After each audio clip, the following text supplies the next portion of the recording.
Hmm. So interesting. So very, very interesting.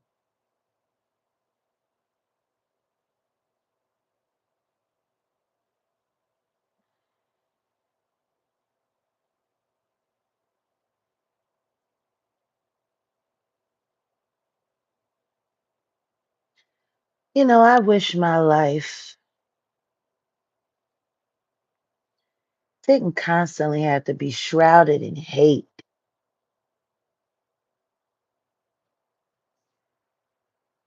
It's funny. People are always looking for someone to blame. Never blame themselves, though. Always got to blame it on somebody else.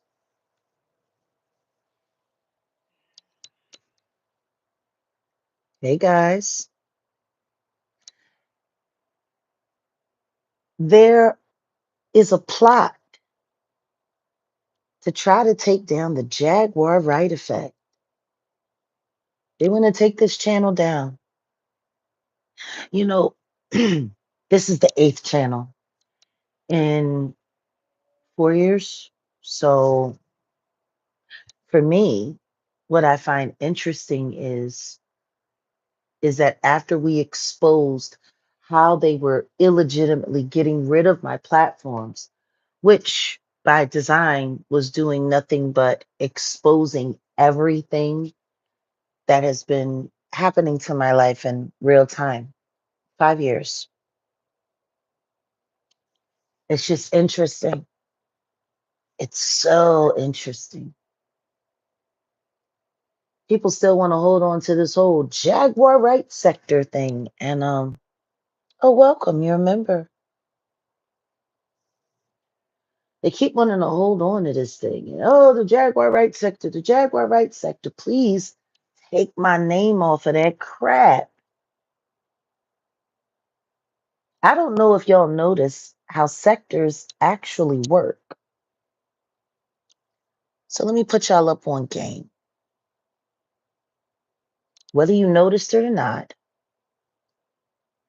all of these sectors are not to promote a person or to help a person. They're literally to destroy people or to destroy the truth about people. That's what it's all about. They create a sector, they get a bunch of people in there. Half of them are working in one direction, the other half are working in another direction. And then there's nothing but confusion. And whoever they were talking about, whoever the sector is named after, well, who cares about them? It's all about making money off of people. Hi, how are you? I'm assuming you spell it Marieto. Meanwhile, as we grow, and the more I keep this platform a membership platform only, which, by the way, it doesn't work for the ops, it doesn't work for them. See, when they were able to just come through and subscribe, they could just come through a multiple account after multiple account after multiple account. But the second that you become a member to a channel, all of that data is there. It's there. Everything that we do here, members only, behind my paywall. So they can't come in because if they do come in trying to create this and trying to create, hey, Lauren, trying to create this and trying to create that, thank you. What happens is it's clear, it's obvious, it's right out there. And see, the one thing that's really tripping me out is that of all of the things that Cat Williams said, kicking the door open, 2024, of all the things he said, nobody really listened. And I think that's the part that bothers me more than anything. How the world just doesn't listen.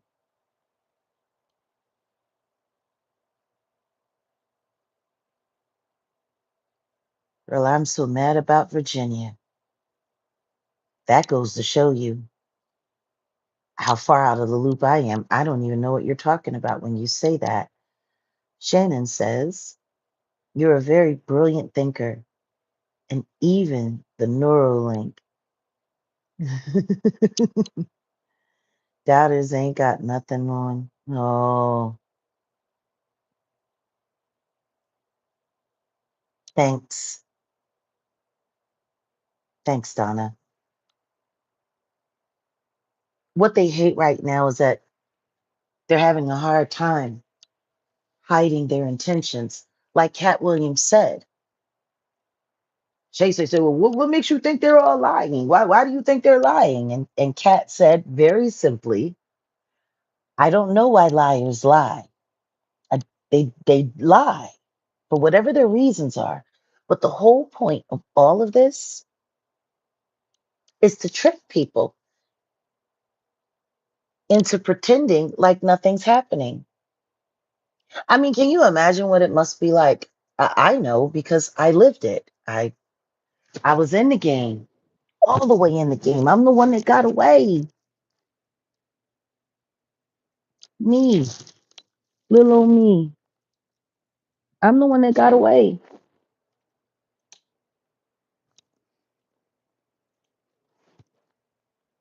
I remember what it was like, expected to lie all day and all night, expected to keep secrets all day and all night, expected to do this. And see, that's what makes me such a danger to so many people because they realize that me being a part of the system and then me getting away from the system and me casting light on how all of this stuff really, really, really works. And them trying to convince you she's a nobody. She she's a nobody. She doesn't know anybody. She's a nobody. Hey, don't believe her. She's a nobody. What does that say?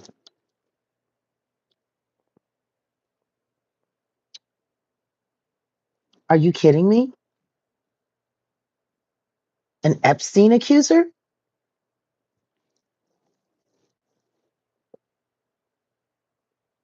Oh, I got to do my research.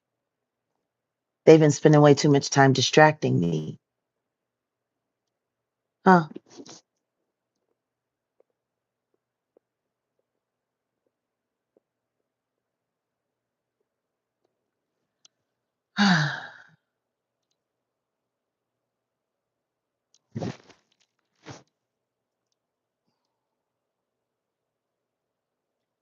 Actively saying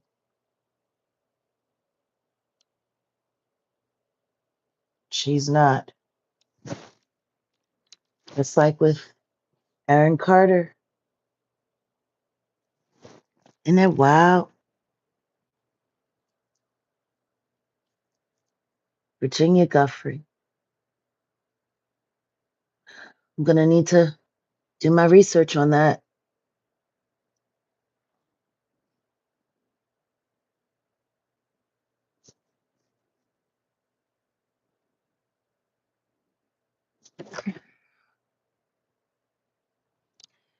I'll have to make sure I include her in the prayer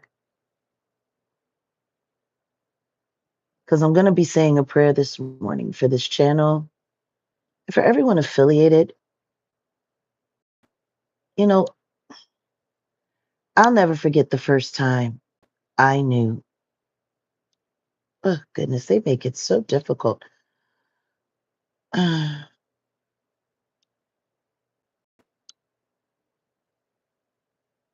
of how they try to keep me from talking, I know. Meant to say the mess Jay is supposed to have in his head. Oh, yeah, yeah, yeah, yeah, yeah. Oh, yeah. Yeah. You know, it just happened. Yeah, we do. We do need more of me. I've been holding down the fort a long time, but I'm telling you, they're not. She's one of us. Barra, how you doing, Jag? I finally caught one of your lives. Ha ha. You're looking as beautiful as ever. Sending much love. Oh, thank you. You know, when it gets to the point where grown men get so silly that they start threatening to corn bomb people, and like it's just weird. It's really weird, you know, because there's certain things that I know that I could say that I haven't said at all. My ties go so far back in this game, and my knowledge is so profound and astute and real. And it's just, it's weird. It's weird seeing the hate. It's just weird. But I will say this, I've been a nudist since I was 22. Anybody who really knows that I prefer nudity. I just do. It's my thing. And that's who I am. I'm not ashamed of myself in any way. And like when I look at videos come out about people like Cardi B, and apparently Coachella wasn't very good for her this year. Apparently in Coachella, she uh she did a performance, she got up on the stage with the dancers, and the second that they got to sweating, can somebody put a one in the chat if y'all remember me and Grace talking about these BBLs and all of this foolishness? We was just talking about it with Vivica. Put a one in the chat if any of y'all remember that. We were talking about these women signing up to smell like a dirty locker room or a home improvement session gone wrong at Home Depot. Like, and everybody, oh, Jag, she doesn't know what she's talking about. Oh, Jag, oh, Jag, oh, Jag. Well, apparently, um, the photos that Getty took of her on stage, she didn't like them. She didn't like them at all because she had that same thing going on that Vivica Fox got going on with the cottage cheese lumpiness. And people smelled her. People could smell her BBL.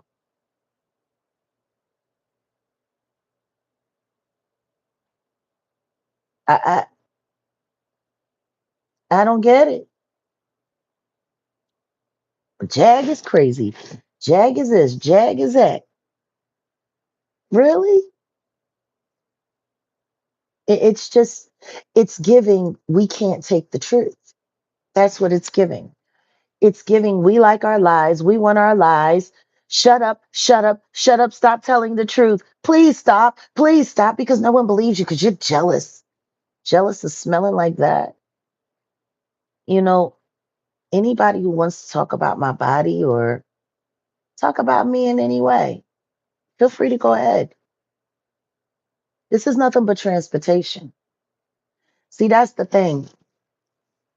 People really put way too much value on appearances. Appearances. Way too much value. What you look like, that's accidental. That's not your fault. You were created in the image of what you come from. Like, there's nothing you can do about that. There's a lot of people that are jealous of me because I'll be 48 in just a couple of weeks, and I have had zero work done. Zero. No plastic surgery at all. The closest thing to it are my teeth that I had replaced because I was being rough and life got real. But at the end of the day, do you know how many of them are pissed off that they got to spend 2 hours to get ready to get on camera, and all I got to do is just pop it on? I'm me. The only recent pictures that y'all will see of me with full makeup on was when I did Sheen magazine and they put that MUA on me. And I had to remind her, I want to look like me when you're done. Jay Manuel is one of the best makeup artists ever. One of the best ever. And do you know what I told him? He told me, honey, I can make you look like whatever you want to look like. I can make you look like this. I can make you look like that. Do you know what I told him? I want to look like me. Whatever you do, as long as it looks like me, I'm cool with it. I, I'm fine with me. The best part about me is here and here. See, it's what's on the inside. And a lot of people don't know what that's all about anymore. See, a face like that can take a picture like that with, I mean, I'm not selling any makeup here, but that's what they want artists to do. See, this is just what God made. And what God made has the ability to rival all of these other people. They spend a lot of time trying to find products to make their skin look like what mine looks like naturally. I use shea butter, natural oils. I drink good water. I take my natural oils and my supplements. You know, I could work out a little bit more. Um, but yeah, it's like it's crazy to me. I know they're not liking honey. They're not liking because all they want to do is find me. The people that are here not liking are here hoping for a camera slip so they can find out where I am. Because the truth is, people want me unalived. There's a lot of people that are making trouble that they're successfully unaliving right now, except for me. And they want to unalive me because I'm telling the truth. What is this? Hold on. I need to move this a little closer so I can read.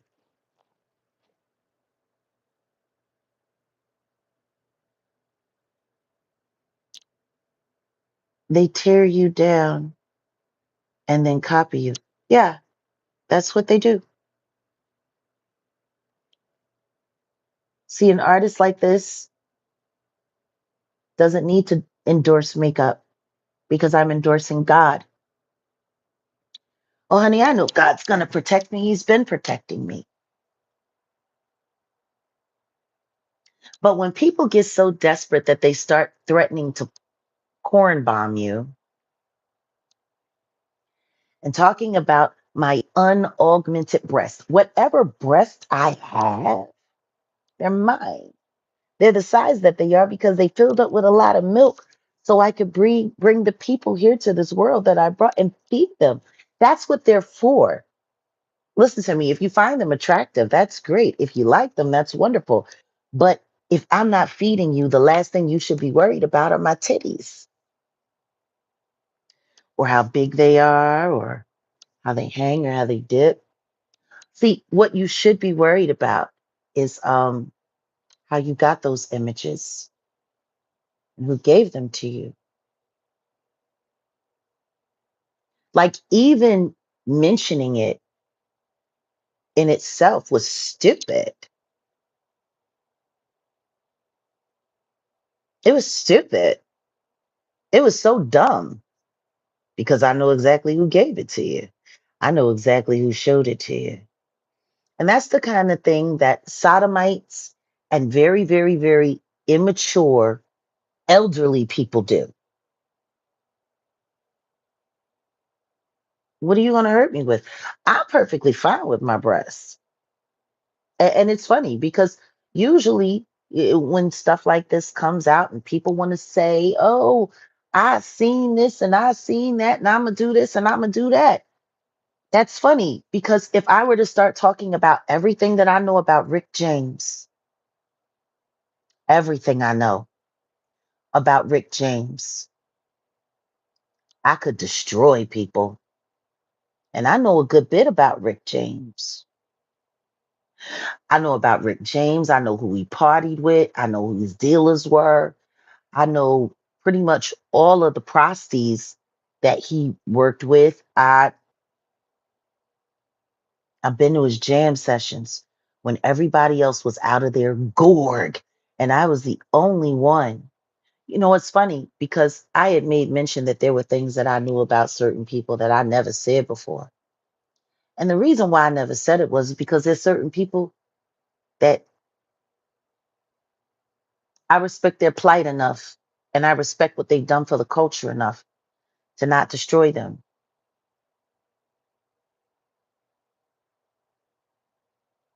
You know, if anyone should have spoke up right after Tina Marie passed away, it should have been me. Should have been. Tina was, she was just awesome. She's an awesome woman. She was an awesome lady. She was a great mom, despite it all. And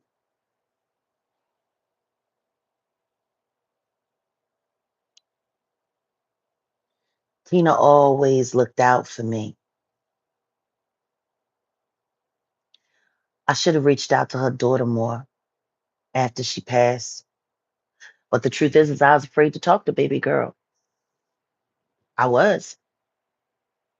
I used to sit and teach that little girl how to sing Billie Holiday. And she'd be backstage. And when Tina came to whatever marketplace I was in, if I was performing and I was on deck, she would always say, I want Jaguar to open up for me. I'll never forget the last show we did together at the Robin Hood Dell out Fairmount Park, situated between North and West Philly. I'll never forget the last time I saw her right before she passed. My stylist and makeup artist and hairdresser at that time, slaved by Jason Tavares. His mother was like a huge Tina Marie fan, and he, I brought him to the event with me. You know, he did my hair, and it was over at the Lowe's Hotel. It's at 12th and Market, downtown Philly, and we had an event, and then we went to the after party, and that was my last time with Tina. That was my last moment with her. There's so much more I would have said if I had known. But my friend was there, and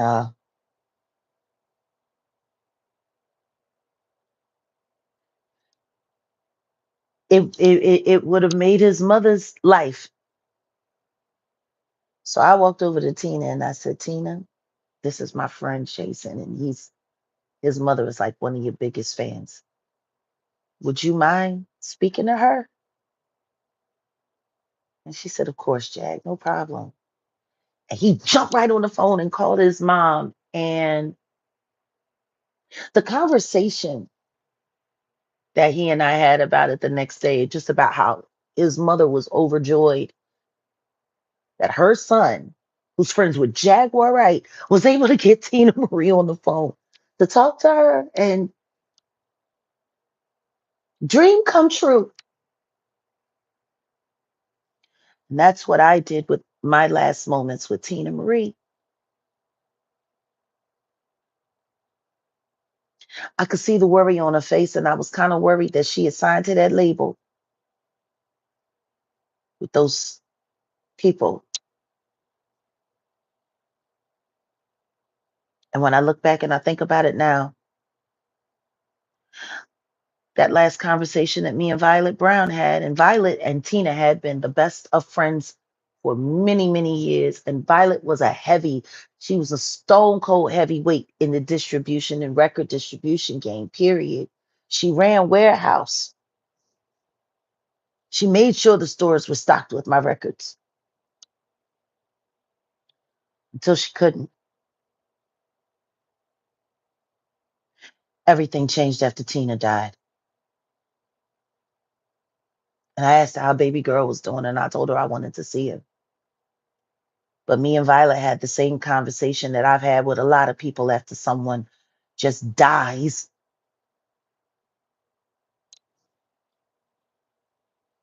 We say all of the things that we don't want to say.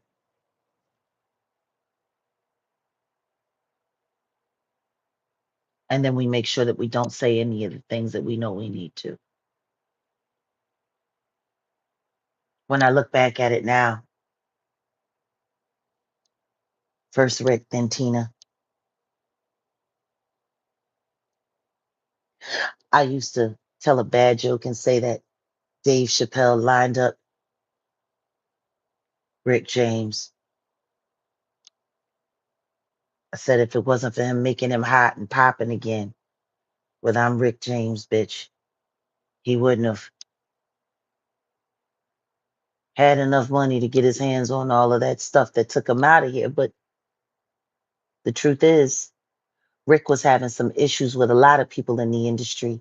And if Rick had ran his mouth about all of the things that he knew and all of the things that happened on his watch and all of the things that they tried to pull over his eyes and all of the things, if Rick had ever decided to,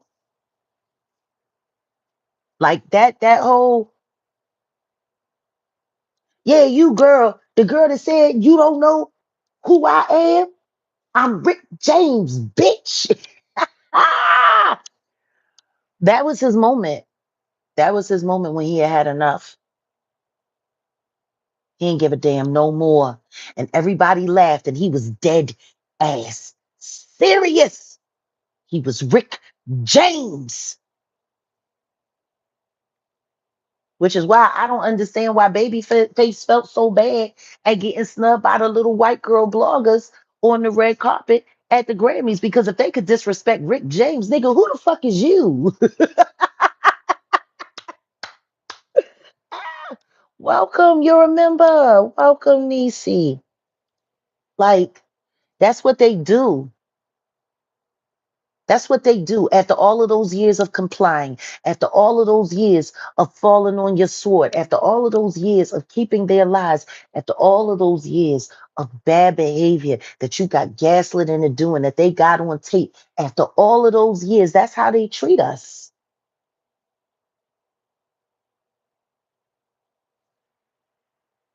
Why has nobody really ever looked into the death of Rick James and Tina Marie?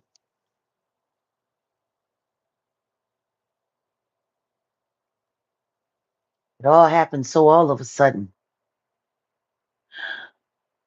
But when Rick died, I had a feeling about Tina. Because the truth is, everything that Rick knew, Tina knew.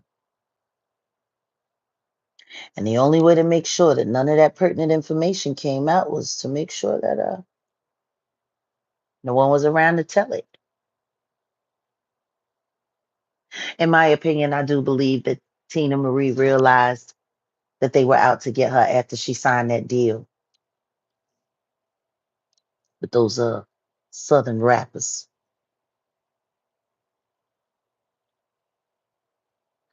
I could see it on her. She was not settled. The last time I saw her in Philadelphia at the Lowe's Hotel right before she passed away.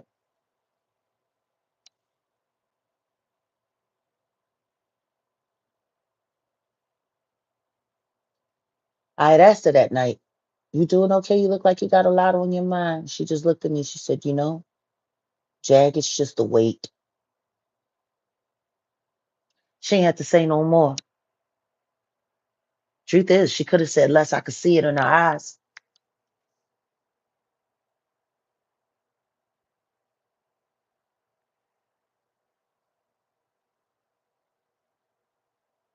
Oh, they always pay cops to look the other way. We're learning that more and more every day, aren't we? I'll tell you what,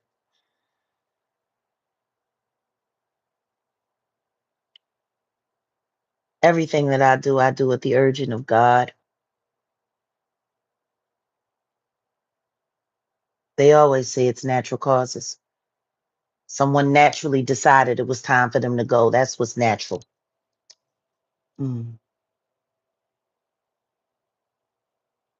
But when people come into your life pretending to care about you, pretending to love you, when all they meant was harm, you think by all of them seeing it that they'd know that they could be next. So I don't know why they wouldn't speak out too, because they all know that somebody can just pay to make it all go away. Like I said,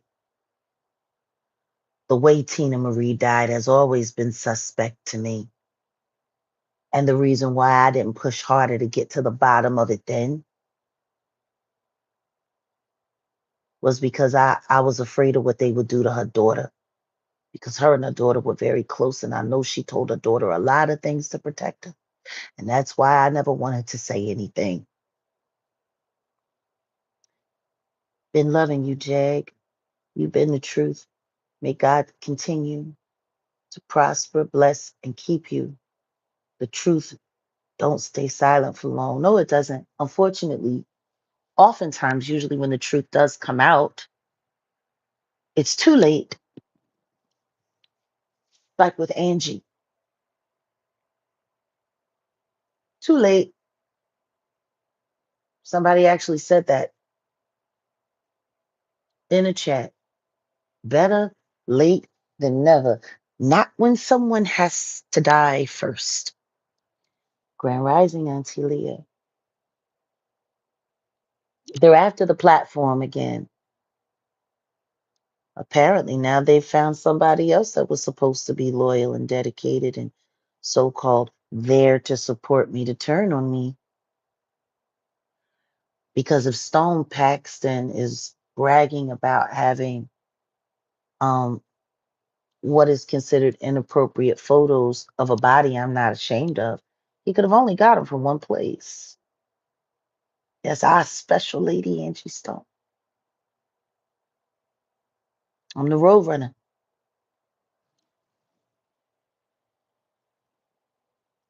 I'm the road runner. Meet me, Wile E. Coyote, and his little acme tricks that never seem to work.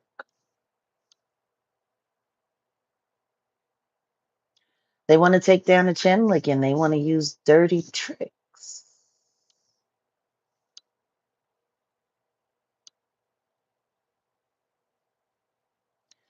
Put a 6 in the chat if we're going to let them take this platform away. Put a 7 in the chat if we're going to fight. Because I created this channel for you. See, I know why they're mad. They're mad because they have to pay me now. They're mad because the content creators who they have allowed to slander me and get paid and all of that are no longer making the money off of me now.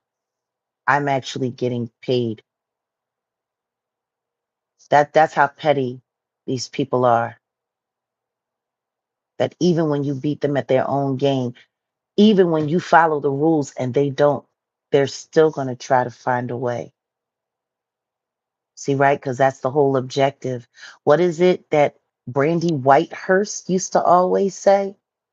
Yeah, Jag, you can't even strike us. They got your channel fixed, so you can't even strike us. We can say whatever we want to say about you, and we can do whatever we want to do to you, and you ain't making no money because we own your name. We run you. We're the Jaguar Right sector. Because, see, it was created to destroy me, not to support me. When you hear Jaguar Right sector, no, that's the Jay-Z sector. That's the Sean Carter sector. And what I have to say next, I have to say to you, Sean, Sean Corey Carter, Abomination. How pathetic are you? Really? You're pathetic. How much money have you spent trying to get rid of me? How much money have you spent trying to make sure that I can't make any money to try to force me into some kind of situation where I'll have no choice but to trust a so-called good Samaritan that comes along? You should probably tell your spies next time. Actually, there won't be a next time because you'll never get that close to me again. But you should probably tell your spies that they shouldn't offer to unalive you on my behalf to gain my trust, because that was the second that I knew I couldn't trust that person.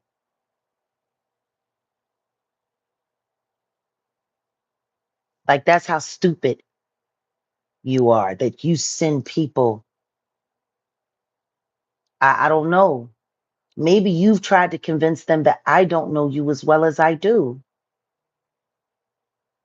but I know you. I wish I didn't.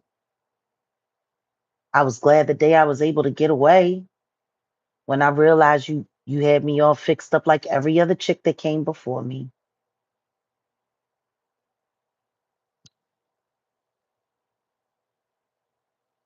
It's just, it's so punkish. Like, it's real female behavior.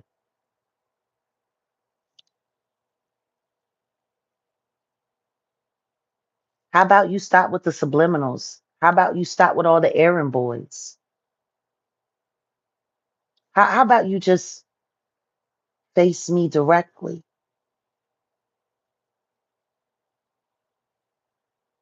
There's so much that happens in the backdrop that don't nobody know. Like how many times Mr. Carter has directly contacted me in the past year and a half. It's sad. It's sad. You're supposed to be so big. You supposed to be so tough, right? Your word is supposed to be law. You're supposed to be that guy. You're afraid of a woman. You're a punk.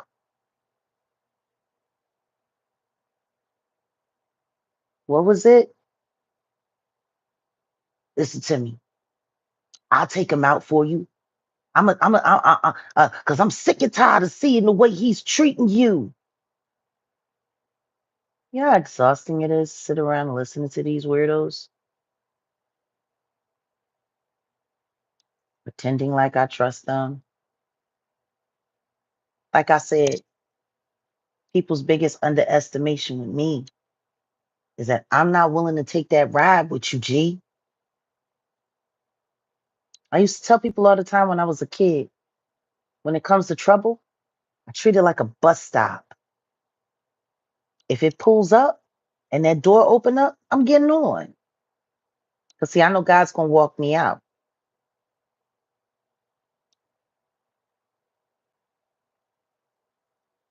My constant defiance is only successful because I do it all with God's permission and for his glory and honor only. I've been in the presence of 5 people who were sent to unalive me in the past 3 years. And I knew they was going to try it. I knew that's why they was sent. They don't believe that I'm that bold. I am. I've slept with people that were sent to kill me.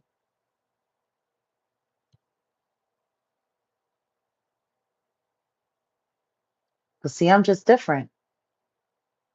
I'm willing to do what other people aren't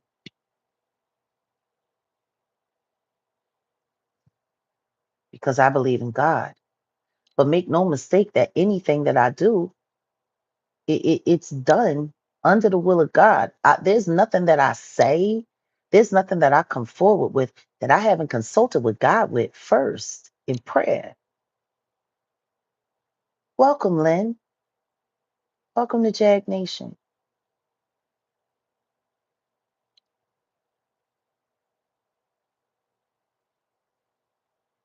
What did I say about Shadrach, Meshach, and Abednego? They stoked that fire 10 times hotter than it actually was.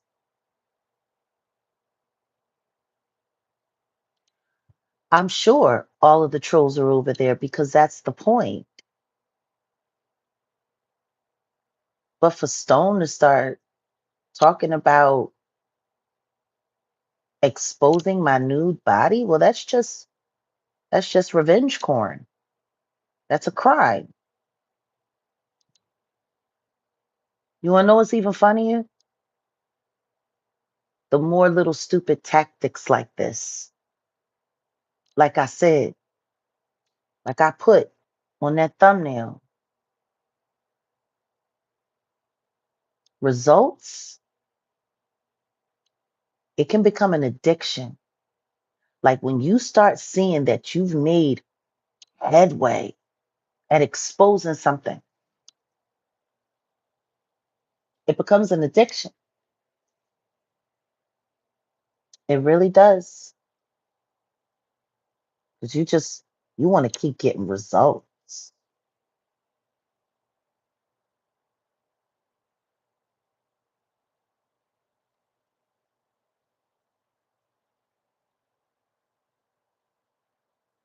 If you're stupid enough to roll that bus up and I'm on that stop, I'm getting on.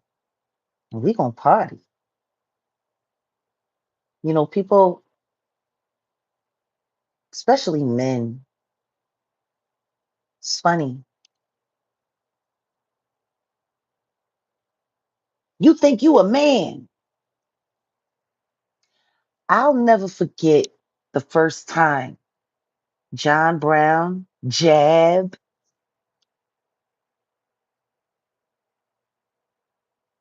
gonna call himself trying to scare me.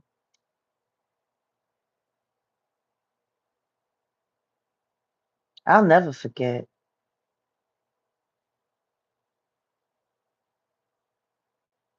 Never.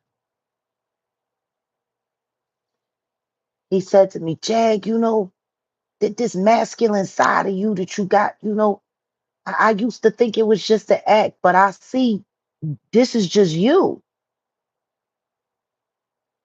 He said, what would you do if somebody came and they took you and they graped you? You know, if a man tries to grab you and take you, you can't stop him, right?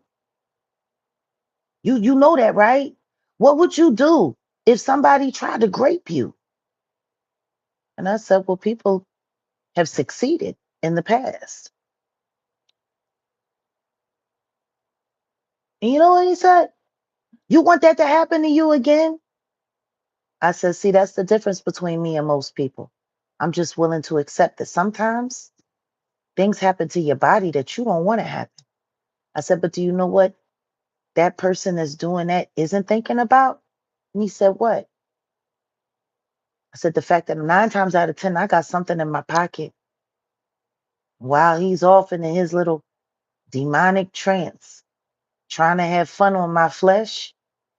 See, he's close enough for me to make sure that he don't ever speak or say nothing ever again.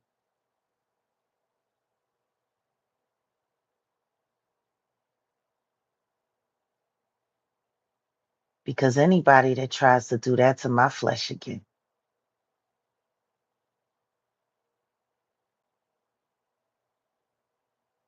see, he just looked at me. He couldn't believe I said it. Go ahead. You want to grate me, then grate me. You just better make sure. If there's one thing that my demonic half sister Lachelle taught me when she allowed that man that she married to do what he did to me in my sleep, because she told him I was there and I was alone, and she knew exactly what kind of person he was. You know what that taught me? Next time, make sure you got something close by. Because, see, I'd let somebody jump all over me, let them think they having all kinds of fun, and then just wait for that moment, see? And see, once you're close, your ass is mine. And then I'm going to turn it over to God. This isn't an act.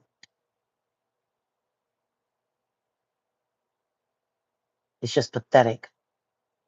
Bunch of grown men running around, threatening women, sending threatening videos of people getting assaulted at their urging, as if that's supposed to make me do what? Because the only thing it shows me is what you're capable of doing, which means I'm already prepared for what you're going to try to do. That's the problem. They just can't imagine. I was raised by a Marine. Cure or kill is the doctrine I was raised by.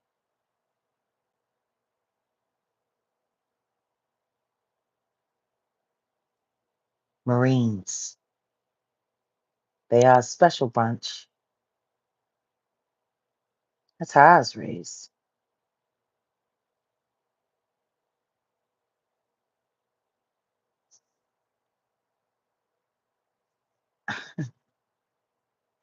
The hardest part about surviving all of this, though, is I gotta play nice.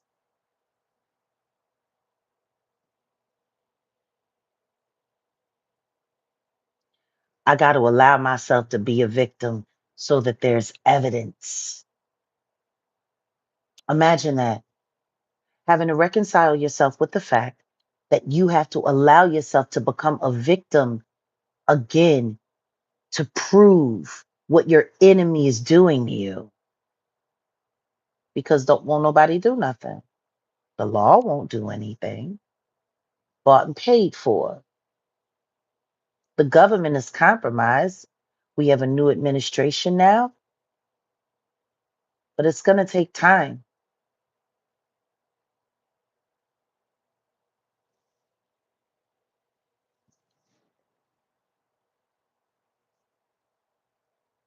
If I hadn't gone through the 5 years of torture that I know was sanctioned for and by Mr. Carter,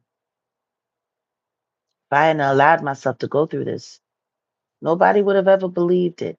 And then see, like that woman, Virginia, that you were just talking about. Oh my God, she did that to herself. Well, she was ill. Well, she was sick. Oh, well, she was crazy. And then it just all goes away.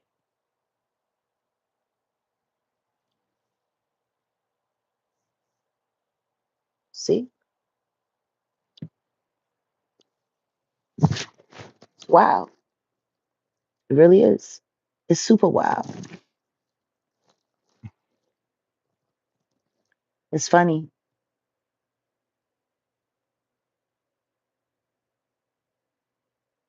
It's just funny because the truth is, what they all don't want to admit is that I'm stronger than every last one of them. I'm smarter than every last one of them. But see, the one thing that I have working for me that they don't,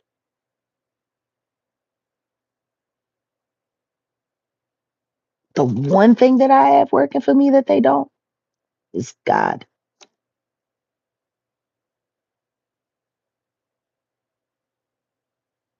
I have God. God fights my battles for me. I show up, allow myself to be a miracle so that God can use me like he's done with everyone else in the history of God. See, I don't take credit for anything that I've done because I can't take credit for it. God did it all, just like he always has. I keep telling people if you got a problem with me, then you got bigger problems than you think because you got a God problem. You hate me because I'm doing what God asked me to do rather than just doing what God asked you to do. But see, if you're running around calling people Hove and Jehovah and all of this stuff and you're worshiping human beings, then you can't be mad when your God fails. Well, the one thing that I can tell you, the difference between worshiping the true God and worshiping a demagogue is that a demagogue, whatever you fail at, they gonna come and get you. See, that's what I know. My mom said she would be praying for Sean Carter, Obama Nation, and the Diddy trial with a focus on justice for Angie. Tell your mother to keep praying.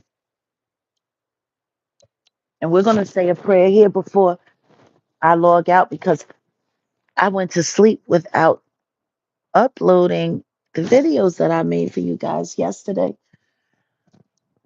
I got heavy into prayer and meditation and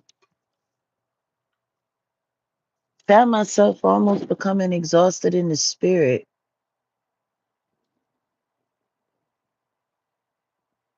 And when I closed my eyes, all that God showed me,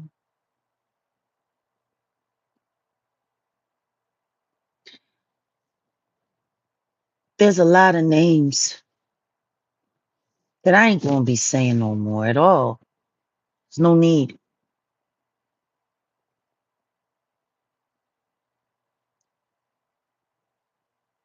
But when I think about who the lineup crash test dummy was,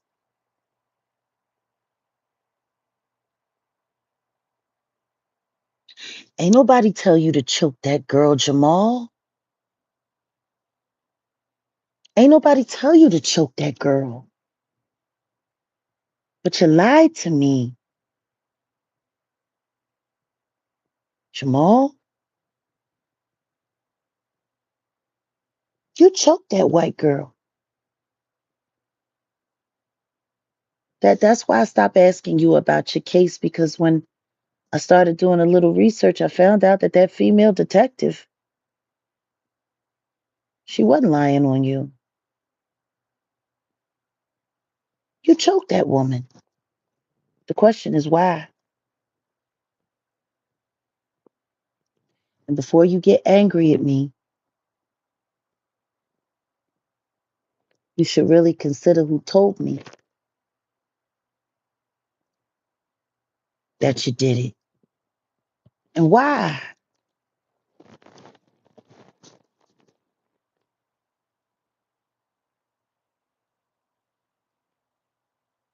But maybe that person told me that because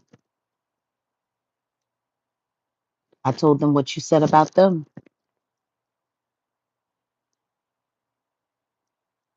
It's funny. All of those lies, all of that setting up, All of that back and forth, and I was the only person telling everybody the truth. That's really why they hate me. They can't get inside my head. They can't really figure out what makes me tick.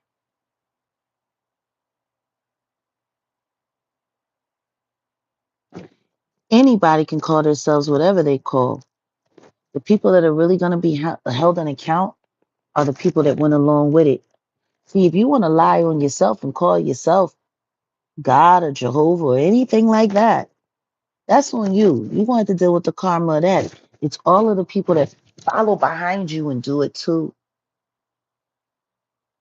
They're the blasphemers because they should know how disrespectful it is to try to call another person God. Eligio Bishop is figuring out how dangerous that is now after being poked up in the pokey 9 times, crying. I wonder why he's doing all that crying and all that begging for his life and all of this, and all of this, that. I wonder if he's thinking about all of those beautiful black women that he tortured, turned against each other, pitted against each other, lied to, gave VD to, all kinds of stuff. I wonder how he feels about trying to become God on earth, you know? I asked about names because God led me to get my warrior mom. And this too, God sent angels on her behalf to save me. Yeah, and there are angels here still.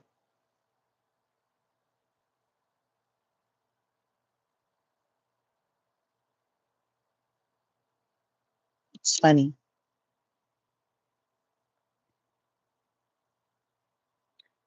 Every last person that has worshiped another human being better get on their knees and pray immediately. Y'all better get on y'all knees and pray. God is a jealous God. And that's why I do all the things that I do.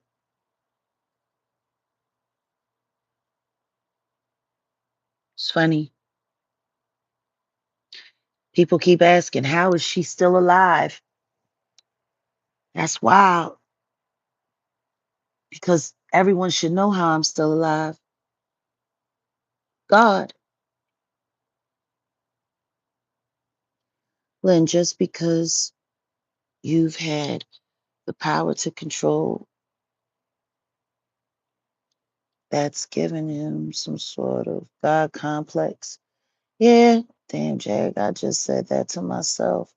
They better get down on their knees. And I know.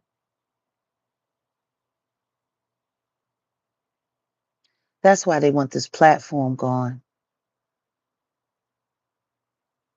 We don't even talk about them, and they still working and working and working, working and working and working. I just want everybody to know in the Las Vegas area, every last one of you, you're all in on it. Every last one of you. I literally gave it a year and a half. I gave it a year and a half. Thank you, Auntie Leah.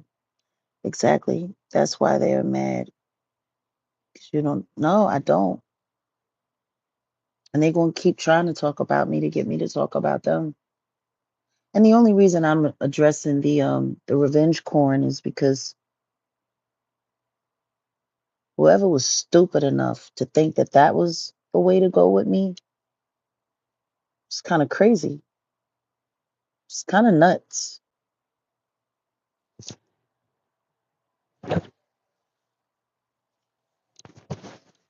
Hmm. I tell you one thing, y'all better be careful with that writers boot camp though.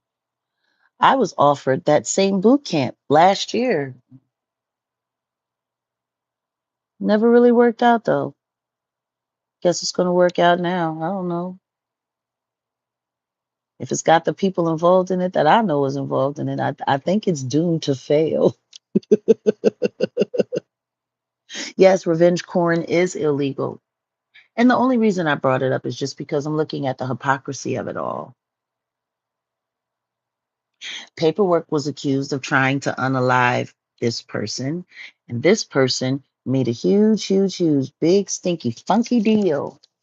Funky, funky, funky deal about how illegal it was. And now I'm going the legal route, and I'm going to have this and I'm going to have that. Whoopty, whoopty, woo. You know, it's wild because paperwork made it very clear that they made an apology with $100 super chat and it was deleted. So you kept the money and you deleted the apology. Why would you do that? If someone apologized to you, why would you delete the evidence of the apology? You take the money, but you don't accept the apology. That's weird. And because of what was said. I don't think he understands that that's a crime. That's a crime. Well, you know what? So is revenge porn.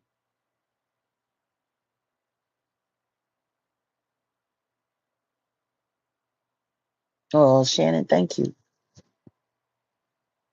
But the truth is, I got to be wherever God tells me to be.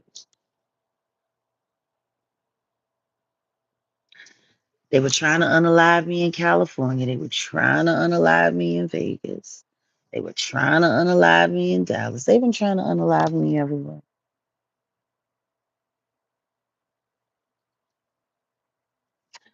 I don't know if anything's wrong with the phone, but the reason why they're not liking is because they're not here to like. They're not here to like. They're here waiting for a camera slip, something that can give them something about something to tell them where I'm at because they got to get rid of me, my channels, and all evidence of me as soon as possible. Because, see, right now, the commentary that I'm doing on this channel is exposing all of this plot. This whole channel is evidence. Of course, they want it gone because once the next shoe drops and the next person is exposed, there's no way of getting around the Jamal problem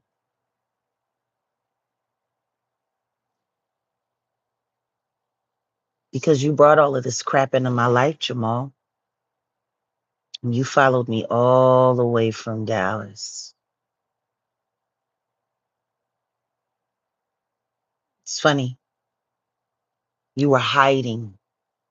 You couldn't go back to that house in Plano. You were hiding.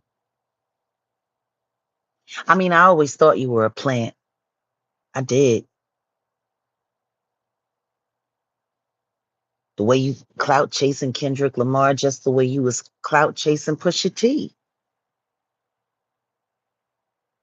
It's funny because I'm the one that introduced you to Dominique DePrima. I'm the one that put you on the phone with her, and now you over there at KBLA doing interviews like lightweight dissing Kendrick Lamar, and I wasn't gonna say anything about it. Someone else did. I didn't. I wonder if people would be so interested if they knew exactly how insanely jealous of Kendrick that you are. You're almost more jealous of him than you were of Pusha T. Like in a lot of ways, when I look at some of the stuff that you've done in the backdrop, Jamal, especially considering that the very person who you tried to line me up with was very adamant about the fact that you never had anything to do with TDE. Top don't know you, Punch don't know you. You're a nobody clown that was just thrown into the mix like a plant. But I mean, you was running behind, Coco, and you were with Rob Ski.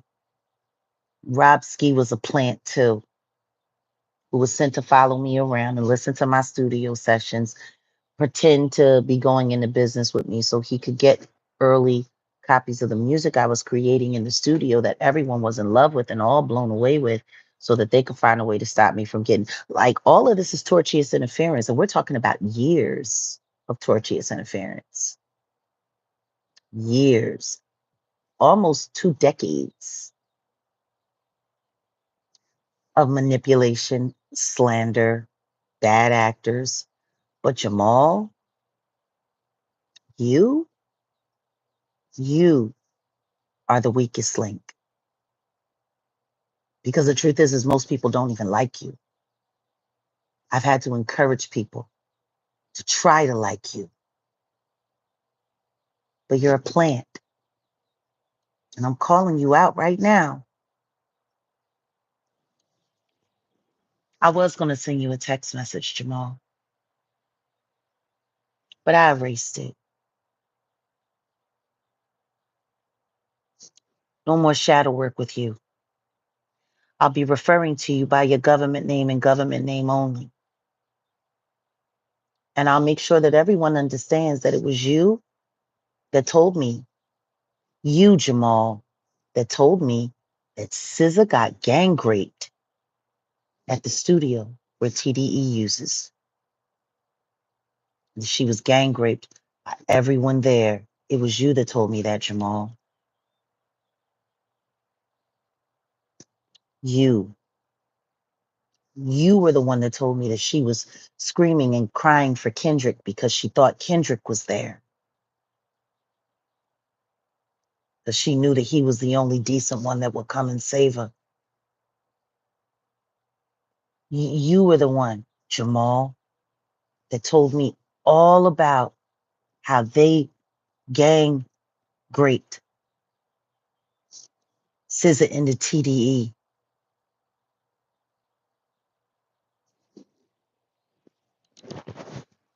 That was you, Jamal. See, all I'm doing is letting the public know that you were the source of all of that.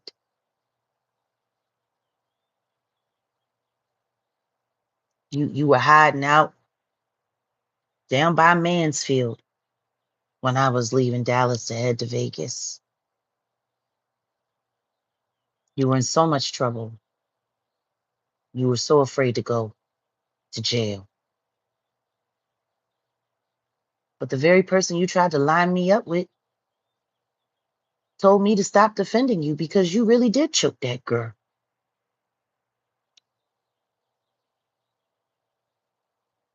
I mean, you lied about everything else.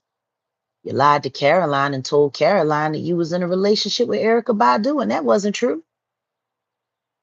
Only thing that happened between you and Erica Wright was she robbed you. And she used her sister Coco, who was her little jump off minion that she sends all over the place to line you up.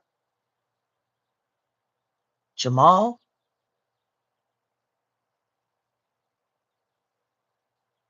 I had a feeling that Robski put you on me, but after I was so far away from Galaxy 9 and I had nothing more to do with it, and you continued to stay in touch and ask me for your help. Sis, can you help promote me? Erica and them stole $5,000 from me and didn't even show up at my live.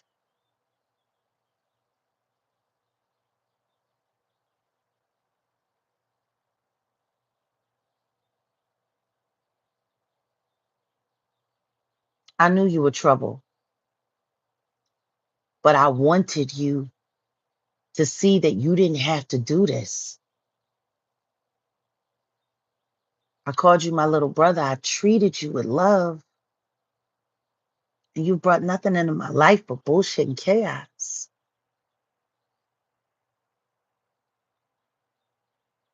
But what I have known for quite some time now is that you're a liar. Question is just because you're a liar, does that mean that you can't tell the truth? Were you telling the truth about SZA?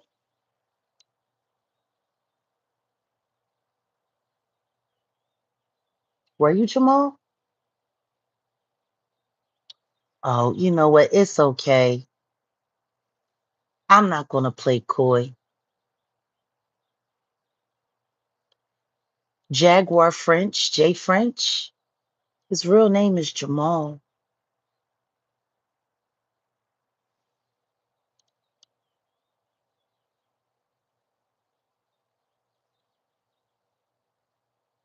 I gave you every opportunity, kid. I promoted you in ways that nobody would. Question is what did the Jigga Man promise you?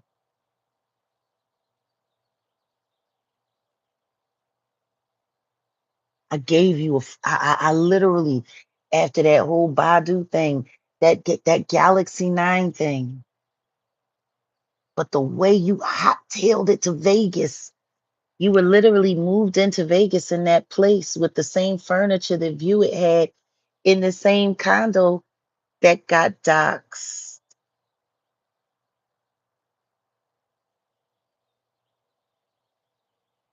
And you should know all of the people that you're working with in your little hustle scheme, they don't trust you either. None of them. We've all had our talks. And I kept you close, but I kept it quiet. Yeah, Jay French, Jaguar French, Jamal, the white woman choker, who thinks he's better than Kendrick Lamar, who thinks he's the best rapper alive, and is willing to set up anybody to try to make that happen, apparently. This all falls on you, Jamal.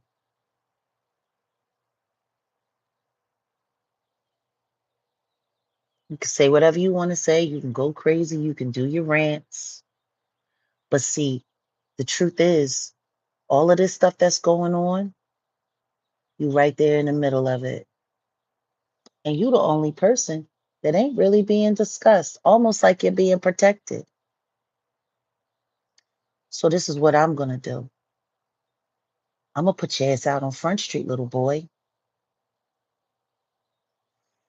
And we're going to see which one of your so-called allies comes to protect you.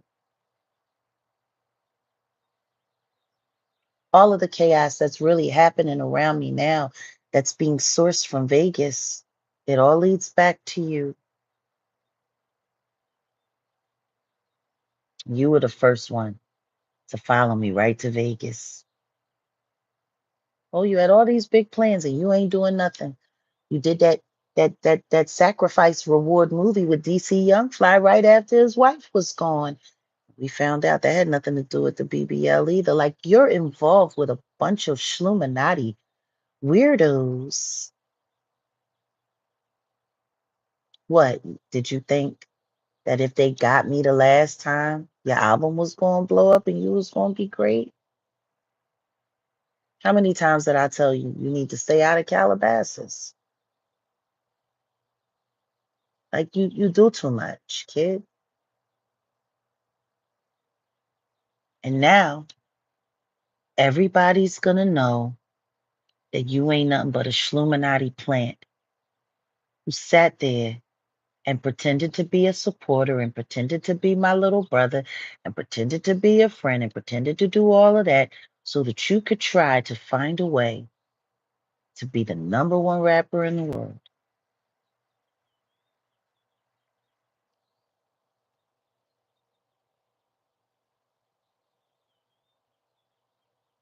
Sad, because you are talented. But if you really believed in yourself, you wouldn't need to clout chase everybody else. See, that's the problem with clout chasing. You're chasing, you're following something. Whatever it is that you're following knows the destination. You don't. And it's sad because I really think somewhere in your heart, you didn't believe I'd do this to you. I think you thought that I'm just an old softy and that I wasn't going to look at everything that you lined up and put it back on you. The person who followed all the way from Dallas to Vegas while you were running from your own charges yourself. You know, you really haven't talked about your case much. Did they drop it? Because if they did, 9 times out of 10, Someone from Rock Nation is behind making sure that got dropped, just like someone behind Rock Nation is responsible for the charges that they're still trying to hold on me for crimes they know I didn't commit. But the simple fact that you know that Mars and Joe, all of those guys over there from View It were capping. I mean, seems like you would have tried to do more to make sure that your big sis got paid, considering it was you who went through all of that trouble to tell me how I needed to do business with these people. It's funny, you did that movie. You said you never got paid. Did they ever pay you? You did that movie with Loretta Devine and DC Young Fly. Did they pay you? Because you told me that they didn't. You were complaining about money. Matter of fact, why did you have the audacity to ask me for money to help you pay your bills? Schluminati wouldn't give you no bill money? Or was they holding you tight because your efforts weren't working the way they wanted them to? Imagine that. I'm supposed to be your mark. And when your boss don't pay you, you got to ask me for money?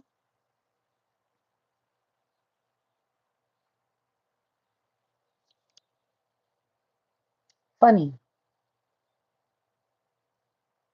And I saw how nasty and funky your attitude was me after I didn't give it to you either. I had it. Truth is, I just wanted to watch you squirm and see what you was going to do.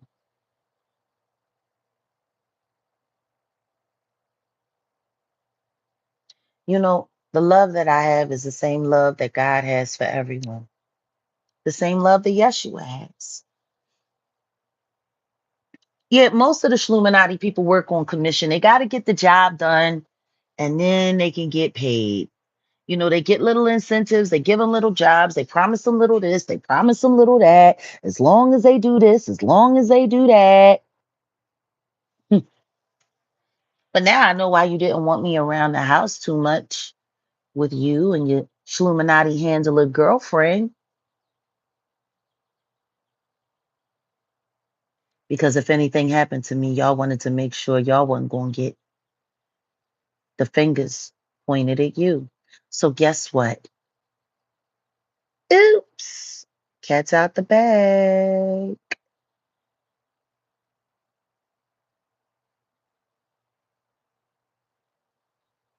Now, if anything happens to me at all, they gonna come look at you, Jamal. And I don't think there's gonna be any way.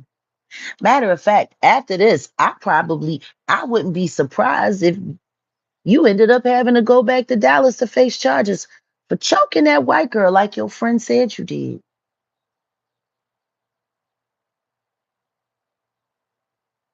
You got emotional issues, huh? Because choking women, that's like, woof. Or did that white girl catch you in one of your plans and that's why you choked her? I mean, maybe she told you she was going to tell me what she was really doing. Maybe that's why you choked her.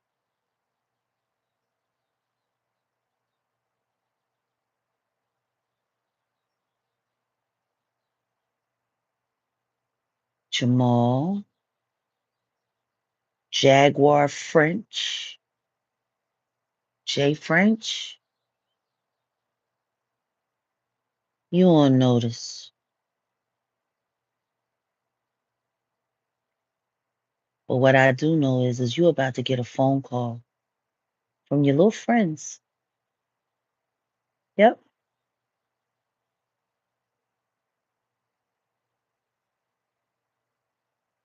that party vibe. Oh yeah, he got 99 problems now. And now that I'm smoking you out and I'm putting your ass out on Front Street, I doubt that they're going to be all that interested in fixing that case for you. And, you know, maybe you should have just gave the white girl the house. Maybe you should have just gave it to her. But you wanted that. You didn't want to have to.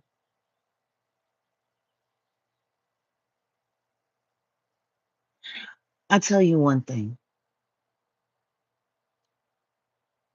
and this is facts. The reason why you'll never beat Kendrick is because Kendrick is repping for God.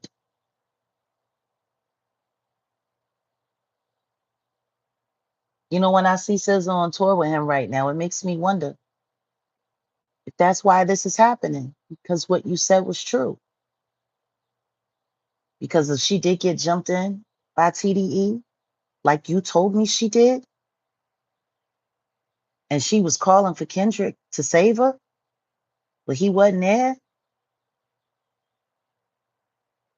maybe that's why he's giving her this shot so she can break free of all of that. Maybe that would make sense. But in that whole terrible story that you told me about SZA and what happened to her at TDE, that you told me, the one thing for sure was she wasn't calling your name. She didn't call for you to save her. And maybe that's why that friend of yours was so interested in trying to convince me that you weren't known by anyone at TDE, why you weren't acknowledged, why you were capping, and why you were lying. Because if you really were there,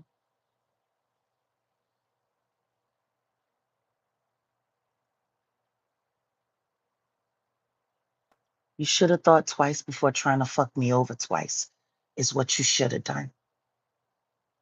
See, I forgave you once and I gave you grace.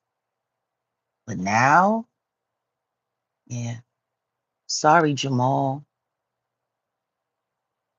I got a feeling your life is about to become very difficult. You're going to have pressure coming at you from a lot of different ways, from people who support me, who have supported you because I asked them to, not because you were a good person, but because you were talented. And I was hoping for you to get a shot so you could stop making a fool of yourself. As talented as you are, you will never be Kendrick Lamar. As talented as you are, you still can't even fuck with Pusha T. But you ain't had no problem. I swear to God, that whole weirdo thing with him at the Grammys on the red carpet with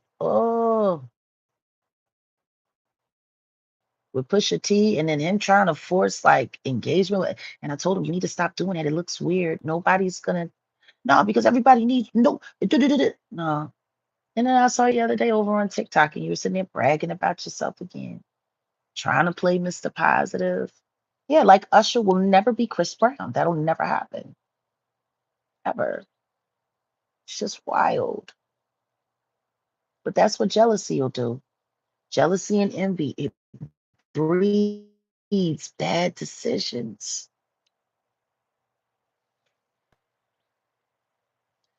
So there y'all have it.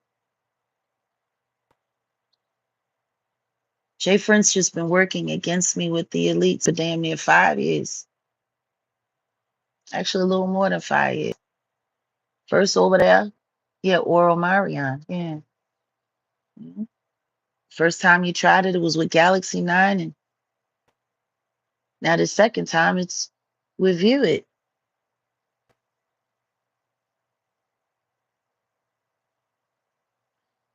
When I think about the Last Supper with Yeshua and the disciples,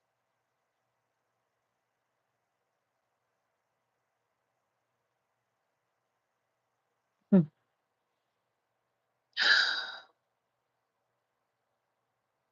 he knew all of them were going to crumble and fold. He told Peter to his face, "You're going to deny me 3 times before the cock crows." And he still broke bread with him. And he still came to see him. Hey, Sydney.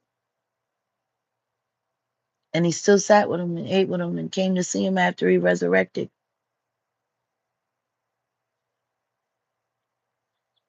Yeshua knew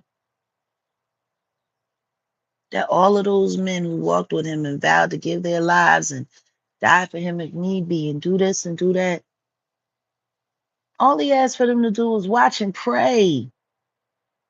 Just watch my back. Just stay up while I make this prayer. They couldn't even do that. They fell asleep. They had the Last Supper and then they fell asleep on Yeshua while he was praying. And then that's when the police came.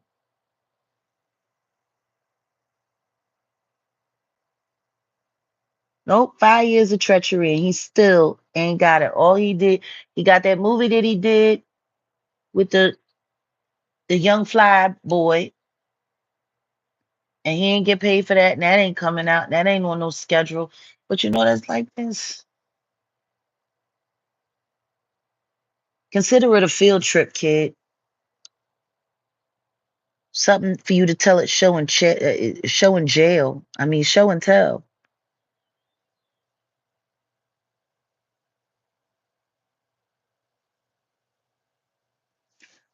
I was really hoping. I was really hoping you were going to see the God that I was trying to bring to you, so you could save yourself from all this craziness you're doing. Because that's all I ever really did.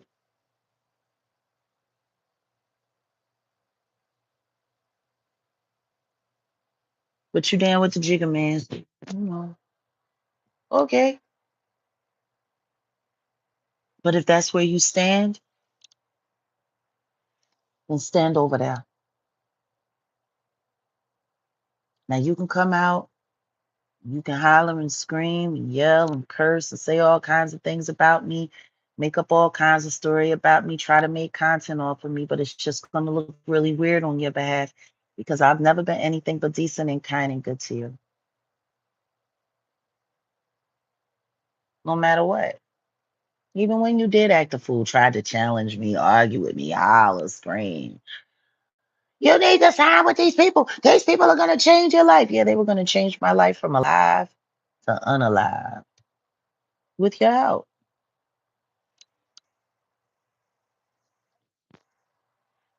I don't know how these people can feel good about themselves knowing how. Well, that's the point. They never felt good about themselves to begin with. They never did. See, that's the thing about betrayal. It's easy to do when you're used to betraying yourself.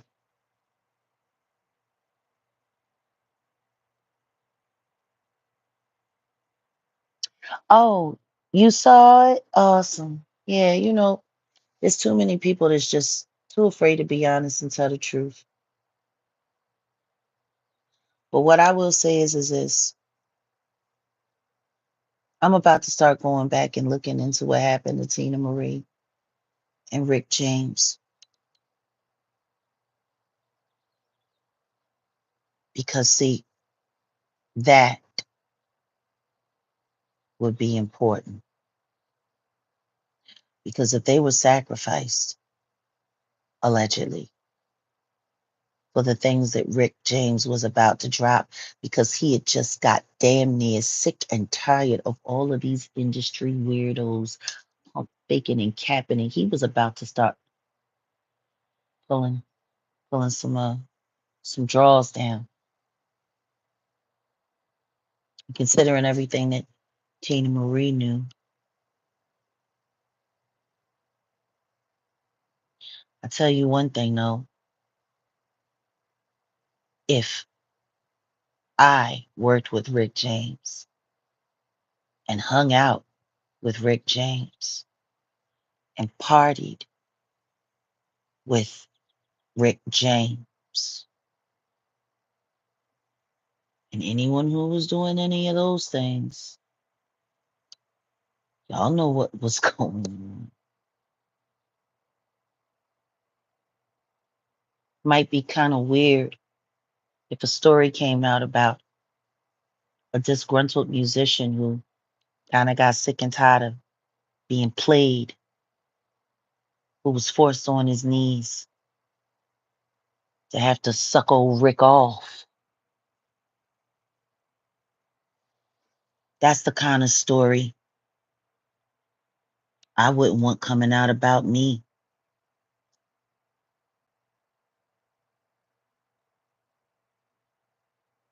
See, I know a lot about Rick James.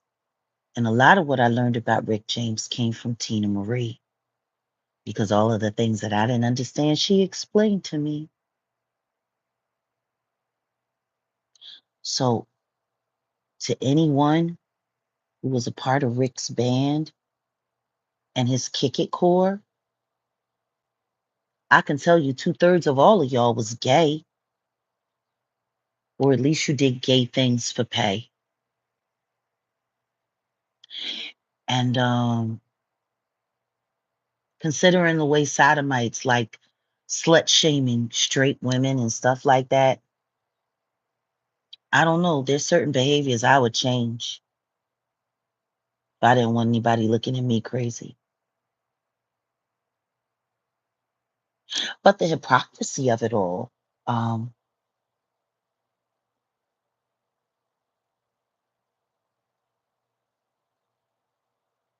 hmm,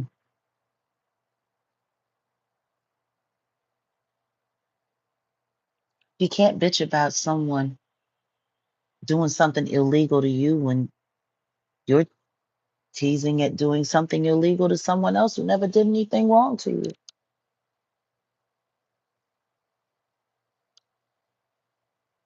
It's just sad because they really do think they're all going to get away with it. Jamal, when the FBI contacts you, that might be your time to stop worrying about dropping bars and just start dropping facts. Because you out there now, kid. You out there. I'm sure your phone is ringing right now. Just don't make the mistake of calling mine. Don't ever call me again. Don't try to contact me on social media. Nothing. But if I were you, I wouldn't trust any of the people around you because I know for a fact none of them trust you. They've made it very clear.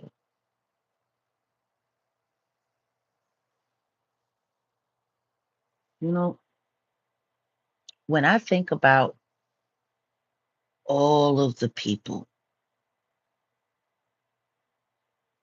who just keep lying,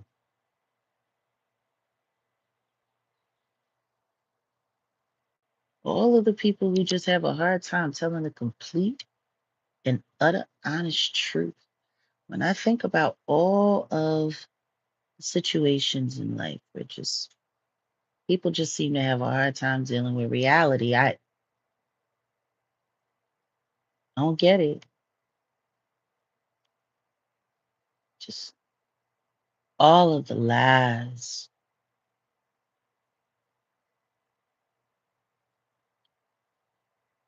Funny thing is, I might be one of the only few honest people left on YouTube. Shout out to our dear sister.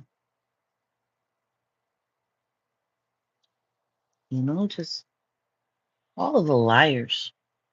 Just keep lining people up and lying and lining people up and lying, lining people up and lying and lining people up and lying. Just all of you people, just it's weird. Lining people up and lying, lining people up and lying, lining people up and lying. It's just Wow. Lining people up and lying, lining people up and lying, lining people up and lying. You know, especially people who play with God's word and turn it into a whole hustle.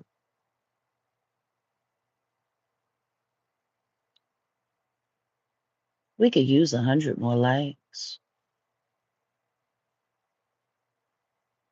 He's like the gospel version of Trash of the Grouch. This guy, Krishan sit with him. She can't get a breath, a moment. Rayford sat with him. He can't get a breath or a moment. It's like everybody that said, well, what you want to be the gospel Vlad? This guy, I mean, this guy.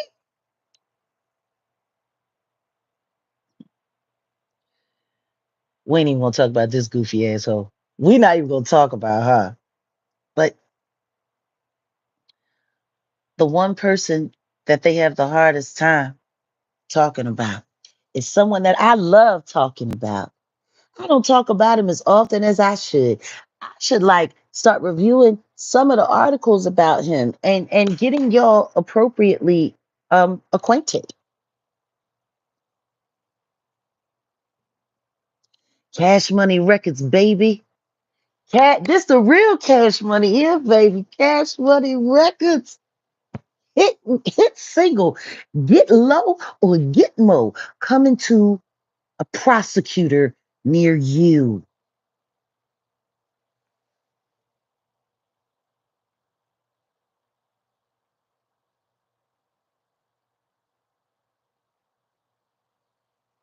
Y'all want to keep lying on me? Well, then I guess I need to just start telling the truth about all of you.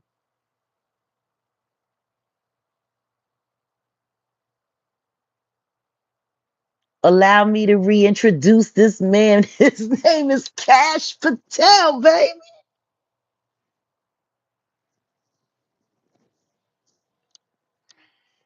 It's wild.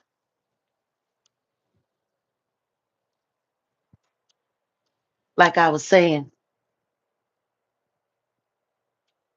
hey, Michael, welcome.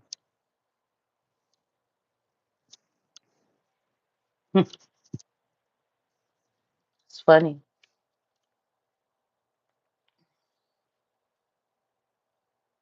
I wonder who's going to be doing content about this. I got a feeling. I got a feeling that tonight's going to be a good night. Oh, I do. And what I will say is this.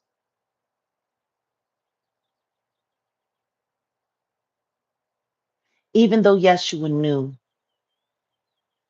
who was going to turn on him, who was going to betray him, he still showed them nothing but love up until the last moment,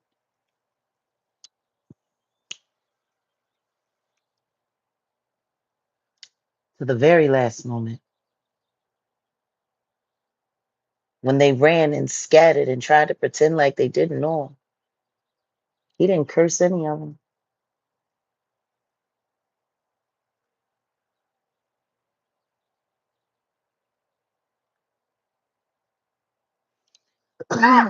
He felt sorry for them,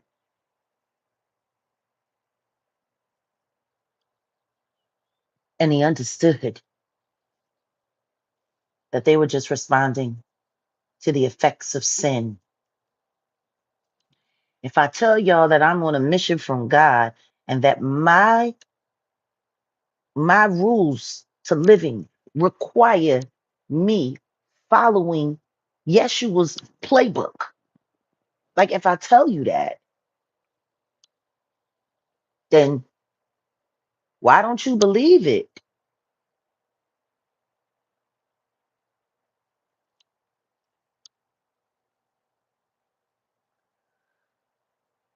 Why don't y'all believe it? Yeshua says we have to love our enemies. Put a 3 in the chat if Yeshua said we have to love our enemies. Put a 3 in the chat.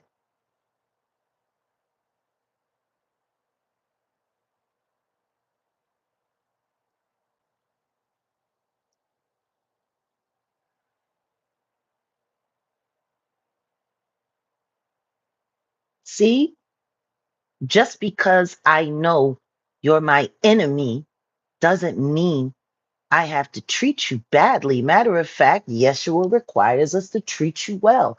And the reason why Yeshua wants us to love our enemies and treat our enemies well is to give them that one little sliver of hope, that one opportunity where they will take up his mantle and they will follow. You know, before Paul was Paul, his name was Saul. And when Saul heard about what Yeshua was doing in the Decapolis, he was insistent on proving him a liar and taking his life. He was so motivated by it that he got on an ass, and I mean a donkey. He got on an ass, got on the road to Damascus to make his way to go whoop this phony and this fraud's behind and take him up out of here since didn't nobody else want to do it. He had a mission. And while he was on that ass, a blinding light came and knocked him off that ass onto his own ass. Imagine that. You was on an asshole mission, you're sitting on an ass, and then you got struck by light so bright in your eyes that it knocked you off the ass onto your ass.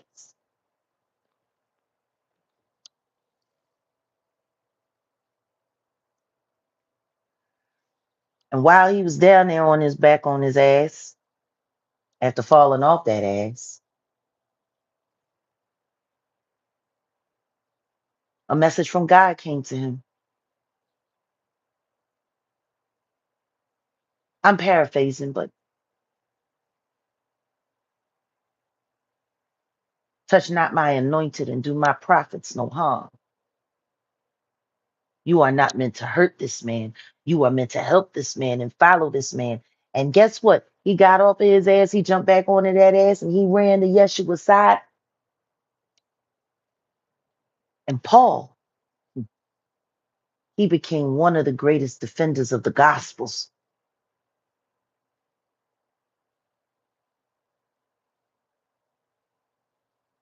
See, Yeshua knew, 'cause God showed him all. Yeshua knew. He knew when Saul showed up that he was already up to no good, that he had nasty plans for him. That man planned to take his life. Yeshua embraced him and said, "You will sin no more. Your name is no longer Saul. Your name is Paul, G. You ride with me." See, that's the power of God. When you truly believe in him, the impossible becomes possible.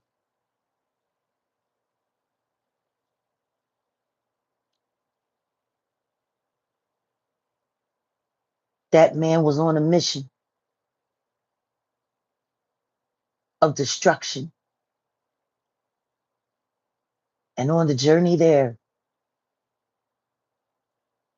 he found God. His hate was so strong that it drove him right dead into God.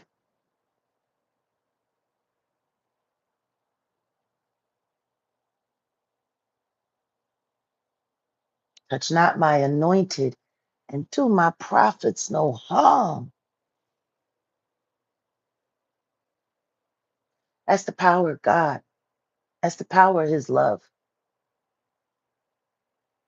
And that was what was so impeccable about Yeshua's character. He broke bread with people that at one point in time had been planning on taking his life. And instead, he drew them in and put his arms around them and kissed them and said, "I love you. If you follow me, I will make you a fisher of men.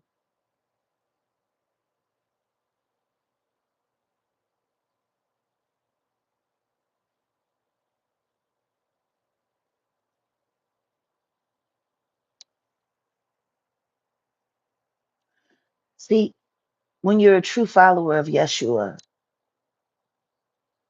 you have to know that some of the people that you'll come to rely on and work with meant you no good. Some of them meant you the worst.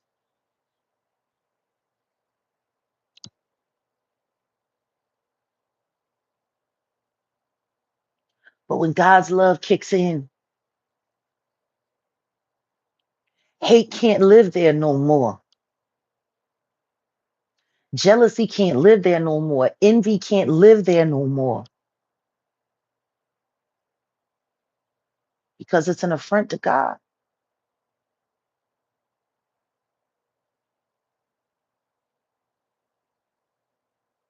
When I think of all of the people who I've hugged and kissed and said, I love you to,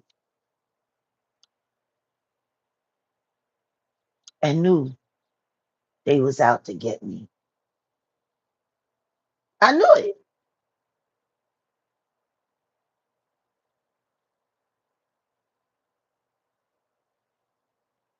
Yvonne, sometimes both are true at the same time. The blessing is the lesson. Or should we say the endowment? I don't know. And see, I hate the turn the other cheek because the turn the other cheek, it inflames the ego. And the ego wants to hit back.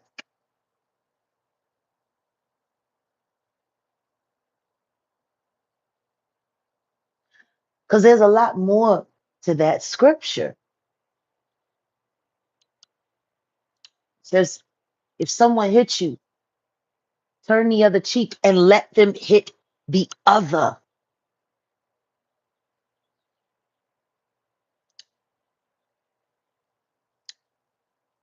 If someone comes up to you and says, give me, dropping, give me your stuff.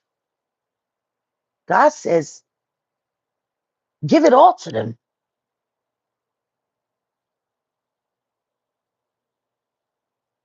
If someone tries to force you and tell you, I want you to take this, you better take this and you better walk a mile with it. God says, walk 5 if you can. Not to prove that they're in control of you, but to prove that you can do it because it changes nothing. See, turning the other cheek isn't about being meek and mild and humble and being a punk. No, it's like, so hitting me is what you want to do. Well, then go on ahead, hit me again. Bet you I'm still standing here. Hit me again. Oh, you want to rob me? Oh, you want to take what's in my front pocket? You know what? Take my back pockets. Take it all. I don't need it. God got me. I'll get it all tomorrow. See, it sounds different when you interpret it accurately. But no, they like to interpret it in the church as a sign of weakness or falling down to. No, no. Like y'all ever seen that show, the slap down, the slap contest, where the two men have to sit there with each other and you got to eat whatever the person is giving you and vice versa. And whoever flinches or falls down is the loser. That's what this is.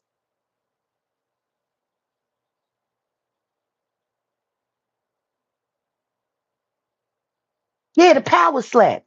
It's the same thing. That's what God is really telling us. That's what Yeshua was trying to teach us. Whatever hit they putting on you, that don't hurt you, that don't break you down, that don't do nothing. Matter of fact, show them how little It hurts. Here's the other cheek. Do it again. Bet you I'm still standing here. Oh, you want to take a little? No, take it all. Oh, I can't get my freedom unless I take this pack and I walk this. Guess what? Let me walk 5. And in this way, you can't even catch up to me. Like, it's a whole nother, another wavelength, G. It's a whole nother vibe.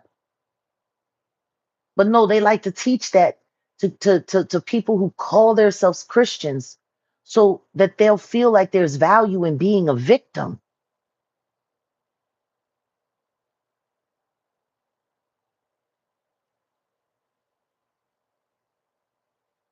God's word ain't no hustle, but a lot of people been hustling with God's word. I wish they would stop acting like they don't know who my God is, G.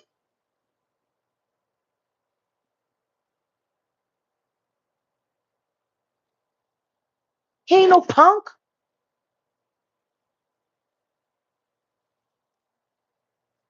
He had a job to do, and he completed his job. Because of that job that he completed, we get to sit here today and know that we got a shot that we don't deserve. He had to sit there and listen to all that craziness, all of those lies. They made up stories about everything. They paid people to lie. And then the people that was getting paid in the backdrop, people like Jay French in the backdrop, you know what I'm saying? Like all of these people, you have to abide them, not because you need to. That's just what God requires. Because if you're going to call yourself a true follower of Yeshua, then you got to rock on the same time that he was on. Not everybody comes to the Lord in the same way. Sometimes it's adversity and tragedy or betrayal and hurt that brings people the closest to God. Because guess what? If you abuse this person and you was wrong to this person and this person had the ability to forgive you, and you know that the reason why is because they're following how God is with us, because the truth is we screw up all the time. I still screw up.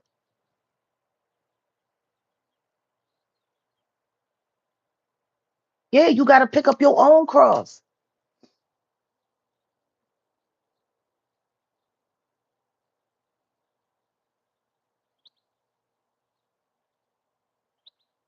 There was nothing weak about Yeshua.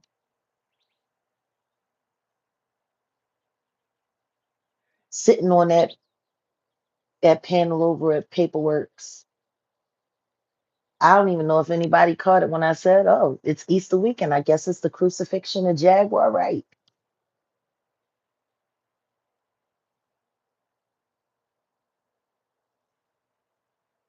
Because that's what they came to do. They came to virtually crucify me on Easter.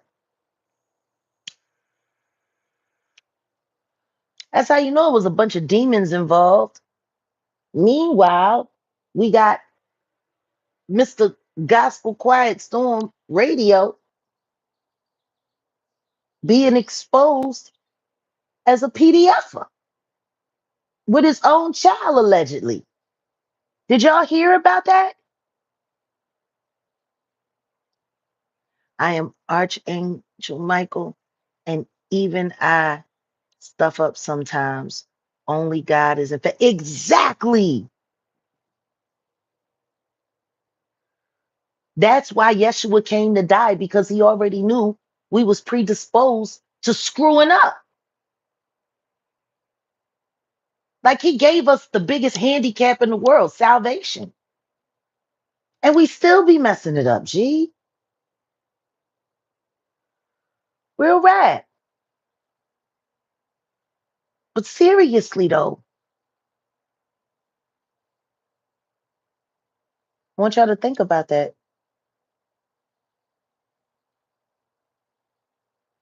Oh, did y'all hear about the gospel quiet storm?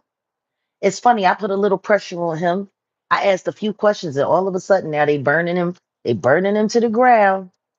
That's how it works with assets. When you have a confidential informant, the second that that somebody exposes them and burns them, they got to create a catastrophe to get them out of the way. They put a fake story on them. They do their humiliation ritual so nobody finds out the real reason why they getting moved around. You know,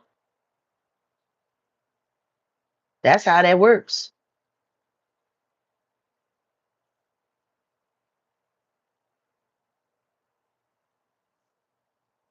That's how that works. That's why he said what he said on that panel over there at paperwork. Jag, you're not who you think you are. Yes, I am. And you saying that lets me know exactly who I think you are is who you are. Oh yeah. Now, rather they would rather him be a PDF who touches on his daughter than be the cop informant that I believe he is. Because see, if he's a cop informant, oh, that says a whole lot more. That hurts the platform. Him being a PDF graping his daughter or touching up on his daughter or doing whatever and so on and so forth, all of that. The only thing that's bad for is him and the Angie Stone story. But see, if he's exactly what I know he is in my heart, and I do believe, I'll say allegedly for the sake of your channel, because this channel was created for y'all. See, if he is a government informant, that account that he's operating from now and doing lives from now started on May 18th, 2024, the day I met Odell, the day after the Diddy video hit. What a coincidence. What a coincidence. That was when they were still trying to hope that they didn't have to arrest him. That was back in May. He got arrested in September.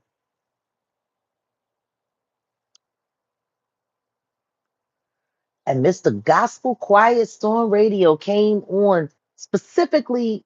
He was supposed to be exposing the gospel industry, but then that went bust and almost got Storm Drizzle, Mokashay, Alize Jenkins, Monroe. Um, that almost got him sued.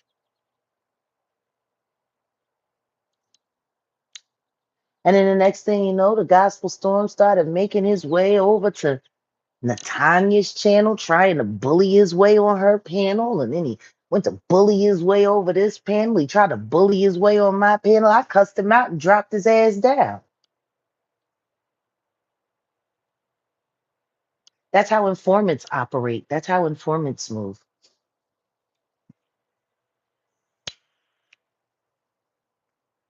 That's exactly how they move.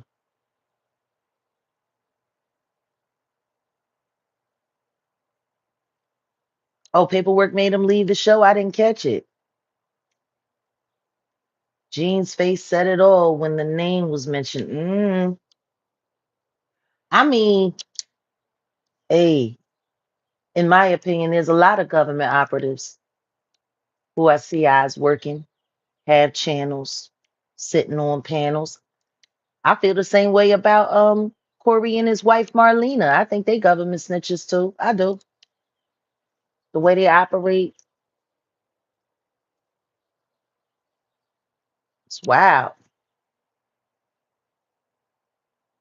But see, if I bust out Gospel Quiet Storm, to which I expose his entire origin that he tried to lie about, that he tried to cover up and hide. If I bust him out as an informant, then that means everybody he's been sitting with, everybody he's been collaborating with, they're going to be under suspicion too. And if we can prove that there's multiple government operatives working on this panel, on these panels and these channels, employing CIA tactics, allegedly, then that would mean YouTube would have a lot of explaining to do, wouldn't it?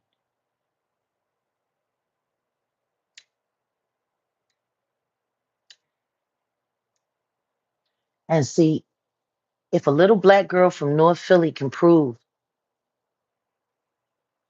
that YouTube allegedly ain't nothing but a CIA shadow network manipulating domestic citizens when they're only supposed to be using these tactics on foreign lands. Well, if that's true, allegedly, then that would just give a guy like Cash Patel the right to come through and snatch this whole hoe down.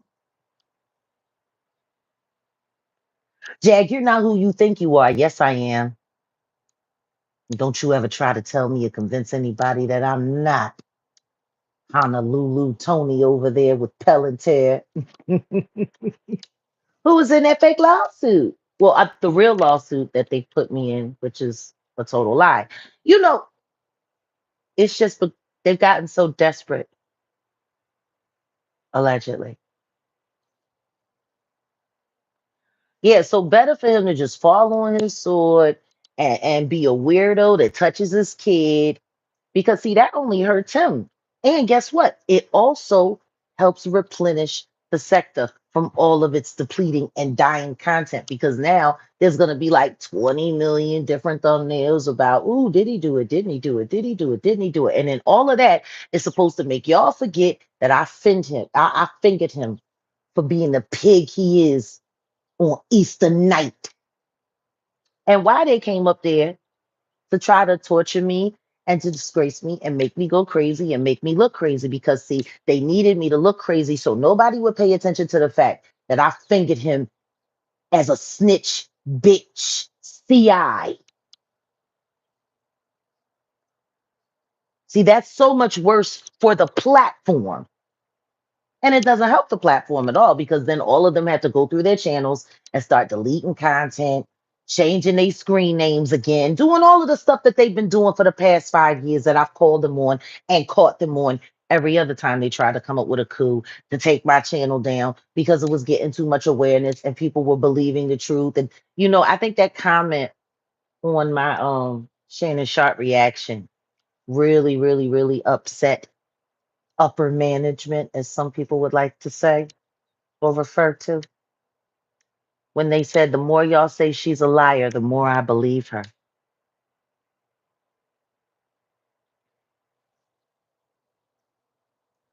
Oh, yeah. Oh, it definitely disgraced them. Want to know what's interesting? Everything I did on that panel was everything that Yeshua did when they were trying to line him up for crimes he didn't commit. I wonder if there was like technology like cameras and stuff like that back in those days. I wonder if paparazzi would have been at the crucifixion. Probably would have. Like the crucifixion would have been a Getty image. Hmm. Imagine if they had pictures at that time,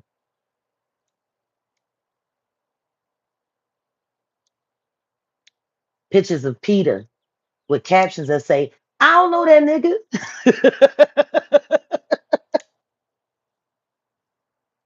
Like, can you imagine if the paparazzi pictures and all of that stuff had to existed during the time of the crucifixion or hidden cameras? What they could have discovered, what they could have found. Pharisees running around paying people to lie about the resurrection.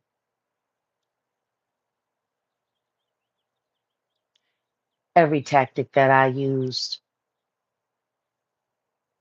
to survive that dogpiling, which, by the way, that was illegal. That was a crime. I wonder if anybody's going to do anything about it. But all that being said,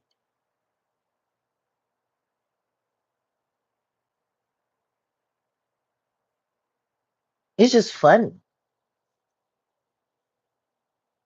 because the reason why it didn't work was because I just asked myself the same question over and over again. What would Yeshua do? What would Yeshua say? What would Yeshua do? What would Yeshua say? See, over the course of the past 5 years, I've gone to hell straight with all of them on numerous occasions, which is why they were able to get the sound bites that they got, which they would take and repurpose and then tell a whole nother story and use it and spin it. And guess what? I knew exactly what I was doing every time. I allowed myself to do it every time. Matter of fact, you can ask any of the plants that they had around me that they used for thumbnails as well.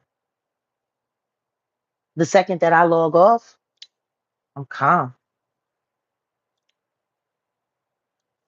cool. Like I will like straight go straight to hell on somebody online. And the second it is click, I'm like, so what do you want for dinner? Like literally.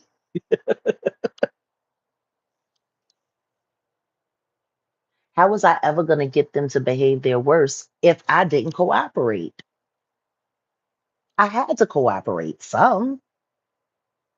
If I came like this from the very beginning, no one would have ever listened. No one. I guess people don't understand the Bible. They don't read it. Yeshua said it himself. I wish my people had the tenacity to use the same tricks that the evil ones use, but do it for good. See, all of this stuff, all of these tactics, everything that they doing, these are just tools, they're skills, but you can still use them for good or for evil.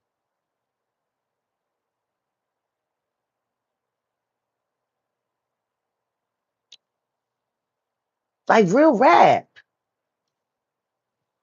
Yeshua said that, but you don't hear no preachers talking about that. You don't hear no preachers saying that Yeshua said, listen to me. If you got a trick or trickster, then trick or trickster. But do it in my name. That's why they mad at me. Because all the stuff they do, I do it to them.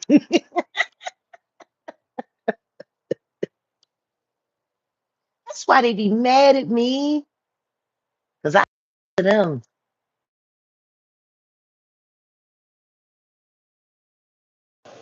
I, I give it to them straight, no chaser. Straight, no chaser. I do them dirty, nasty. And I love it. I do. Because I do it for God. That's what he said. Thank you, sassy chick. I just don't understand. That's why I be looking at them so sideways. Really. Like I look at them sideways as hell. If they were forced to give me $1 for every time I busted them doing to them what they do to people, I'd be sitting on at least 150K right now. See, that's the problem that I have with the church because everything that the church has done is to convince people that God is some kind of weakling somewhere asking you to suffer and be miserable. Absolutely not. Oh, Mel, hey, Mel. Mel says, you are blessed. We are all your witness now.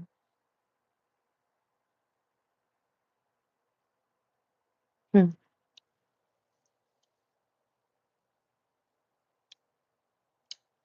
See, that matters. That, that matters.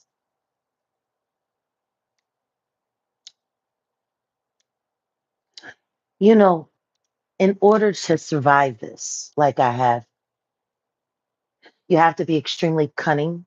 You have to be able to think like very quickly on your feet. You have to be prepared for gridiron 24/7, ever vigilant. You have to make sure to apply the right amount of pressure at the right time. You have to wait for the right moment. See, that's why they're so mad at me. You know, 3 years ago, it used to take me like 6 weeks to eat through one of their lion ass storylines. I'm doing it now in 72 hours. I'm collapsing their frames too fast. See, that's really the problem. See, they know as long as they can hold up a frame for 3 months, the public will forget. I mean, they'll know it happened, but they'll forget it's important because while they're holding that frame up, they have 80 million distractions firing off like mini strokes everywhere, little fires everywhere. And it's very mechanical, it's very robotical, it's very not interesting. The only thing that actually keeps me at any level of enthusiasm in the game at this point is how quickly I can make them go tick whenever I want now. It's like I said, Sunday it was kind of like an ego boost.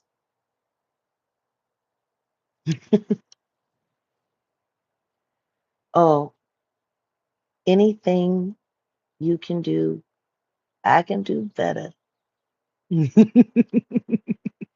Indeed.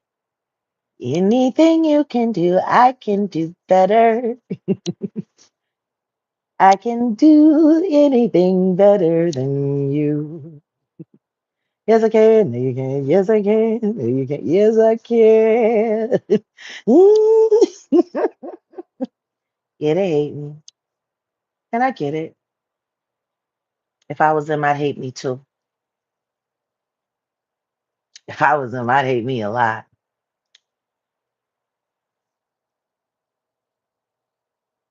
The only part that sucks is they get to keep cheating and pretend like it's not happening. And people go along with it. And I had to just suck it up. Be like, okay. Humanity. It's wild. Imagine the determination to outthink 150 people every day and do it successfully while they're still robbing you in your face, playing in your face. Mm.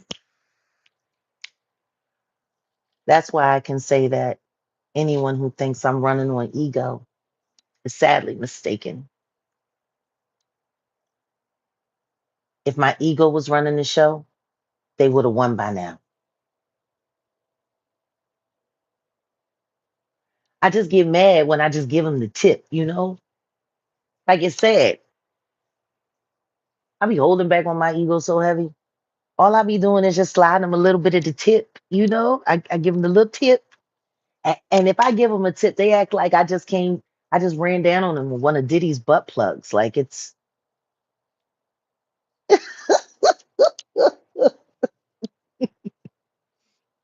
crazy.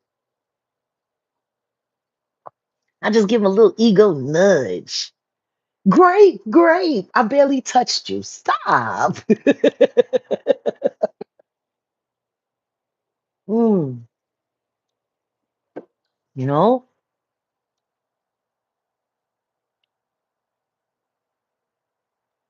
Hey, is fat meat greasy?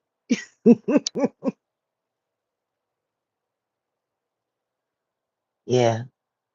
I mean, the truth is, they ain't never seen nothing like me. Not out front. There's a lot of people like me.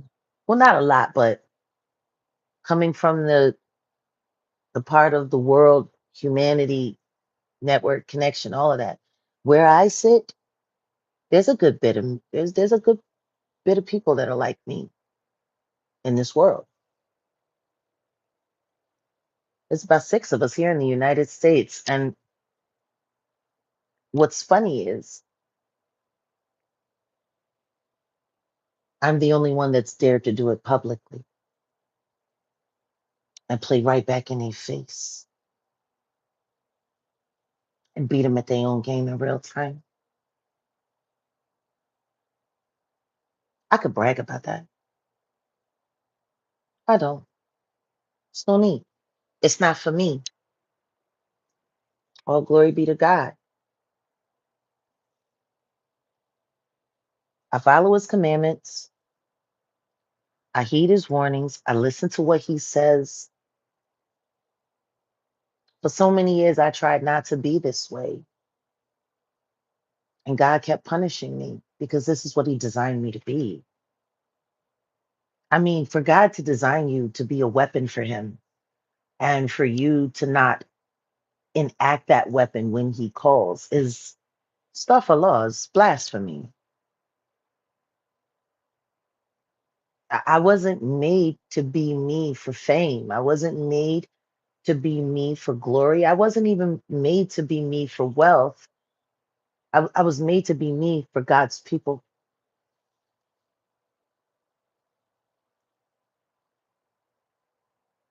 I ain't nothing but a pilot on this ship. And my coordinates come from God.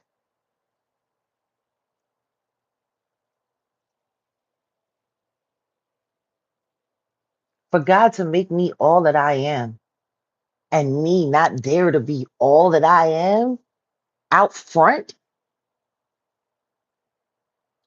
Jaguar, she resting. She resting. She all of that. Resting. Love me some Jaguar too. We're going to have more time with her soon. But seriously, though,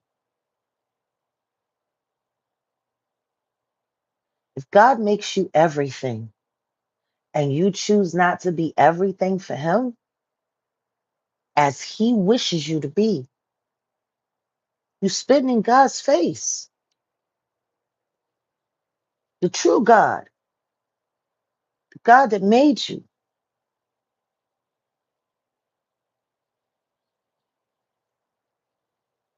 Imagine what 100 me's living out front, out loud, in the face of it all. Imagine what 100 me's would look like in this country right now.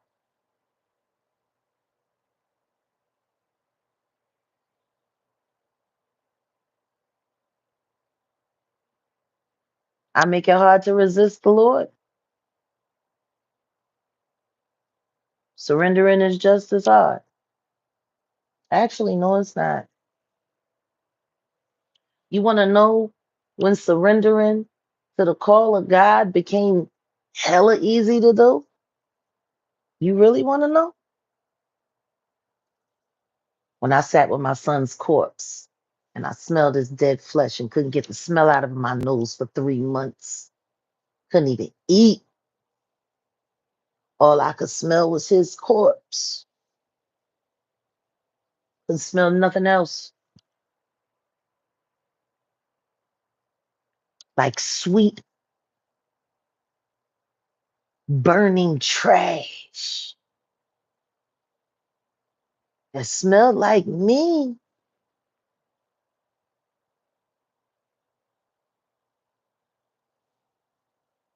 That snapped me out of it.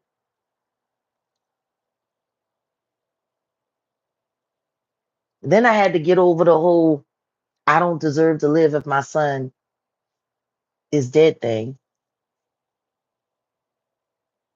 I should be gone too. I went through that. Thank God for Muti. She got me through. Thank God for Rakeem Al Jabbar, my true little brother, not that person, Jamal.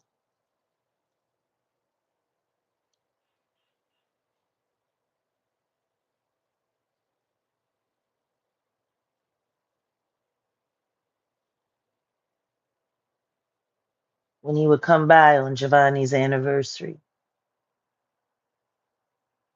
he would bring me offering, make prayer, and for him to remind me that my son was now my ancestor and that my close connection to him gave me the ability to tap into my infinite ability in real time. And he was right.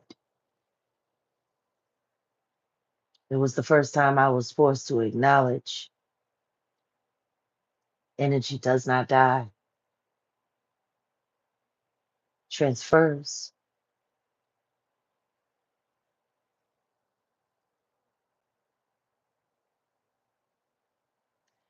And when that hummingbird shows up, and dances right before my face, just a few feet away, wings flapping so fast, he's standing still. I know, I see, and I am grateful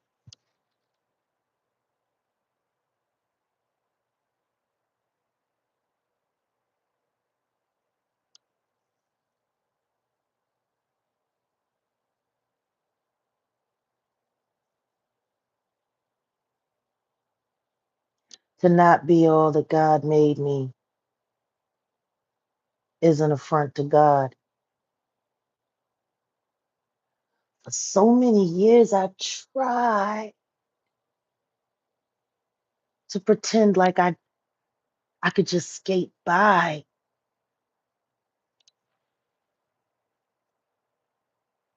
For so many years, I, I thought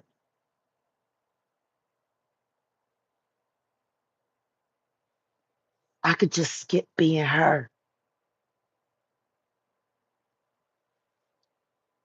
just, just do the surface stuff,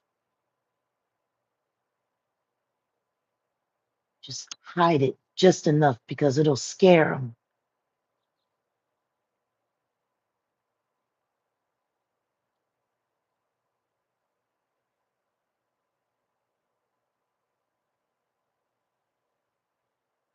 But I look at this picture,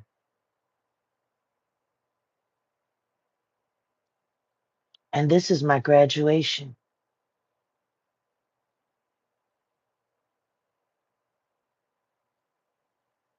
This, this is my graduation.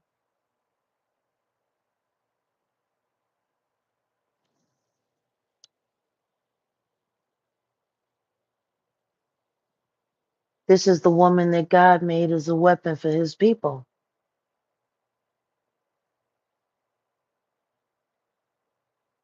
This is a defender of freedom. The right, the divine right to honor God by any means necessary.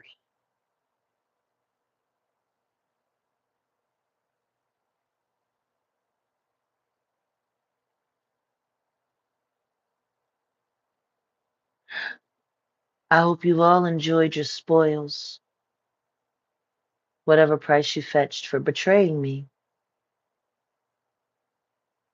I promise you this, you'll wish you never touched it. When God is done, you're going to wish you never touched not a thing.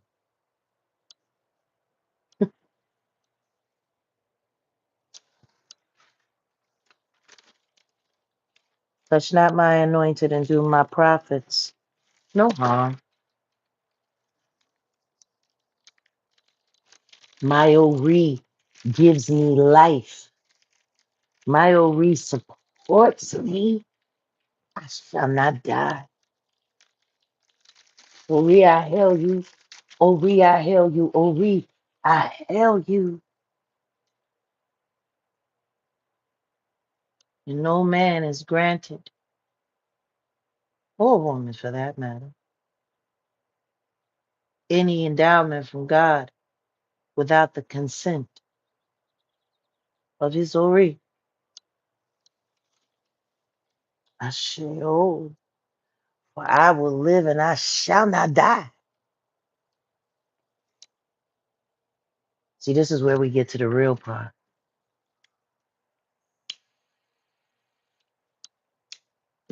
Every last one of you that have made plans against me to hurt me, to harm me, or to do opposite of what God sees for me will be your fate. I have given you all time. I have given you all time to come to God. I have given you all time to come to your senses. And you have continued to play in God's face because that's who made that one. Understand me and understand me well, not good, but well.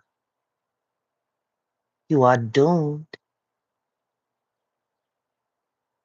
You are doomed. Every dollar that you collected to do harm against me in any way, shape, or form is about to turn on you. I smell audits. IRS audits, big ones. And some of y'all future. That's not good because the money is going to lead to the rest of the crimes. And then that's when criminal stuff starts.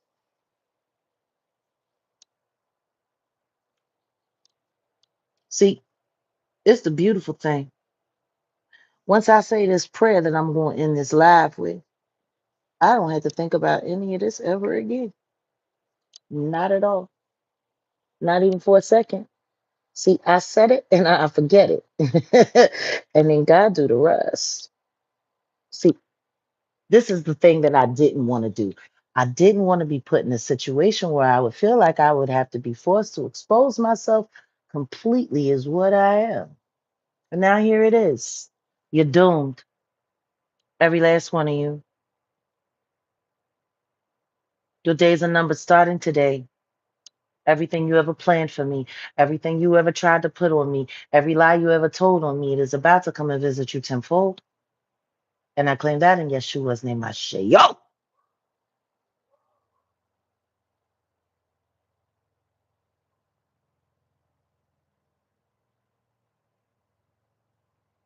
Let's all make sure we're supporting Auntie Leah.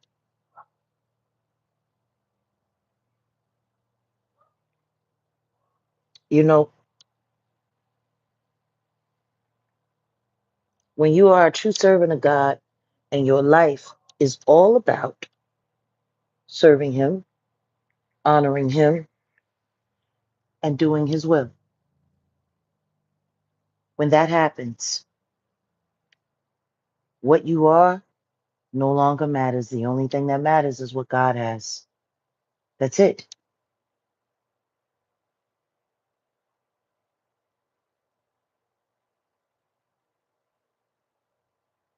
There is no turning back. I will be all that God made me. I will be that for Him. There is nothing that anyone can do to stop that.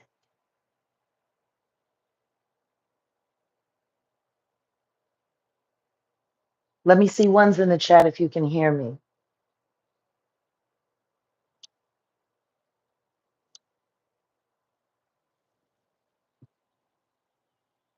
Can you see me?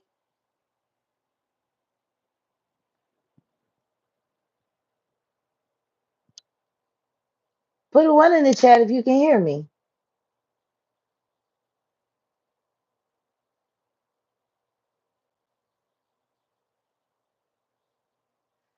Fabulous, fabulous. You know the adventures we have around here. I saw somebody put a prayer. Sounds like your prayers have been answered. This is a slamming Sabbath. But you know, it's just in that brief absence, something whispered to my spirit and said, yeah, I thought it was kind of cool that it was just stuck on Ashe, Ashe, Ashe, Ashe. Like, you know, I thought that was kind of cool, you know. No, but seriously though, in just that brief moment, I said to myself, Lord, they playing with us again. And it was just right there in my spirit. No, they're not. They're playing with me. get back to work. That's it. Just that simple. You know? Yes, he is. And I think that's the worst part about watching what's happening to humanity right now is that humanity is literally refusing to just accept the fact that God is real. And if God is for you, it really doesn't matter who's trying to be against you at all in any way. God is God, and can't nobody out God God. A lot of people have tried, and all of them have failed. God is the only truly undisputed champion ever in the history of ever. That's why it kind of upsets me when I hear people say the internet is undefeated. That's not true. The internet still needs help sometimes. God don't. You know, they messing with the notifications. I know. But see, that's the thing.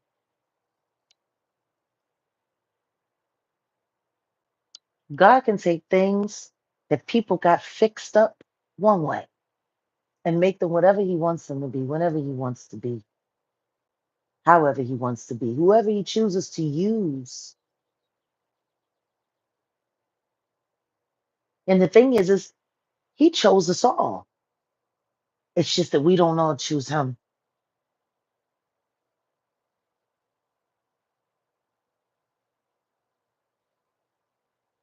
Hmm.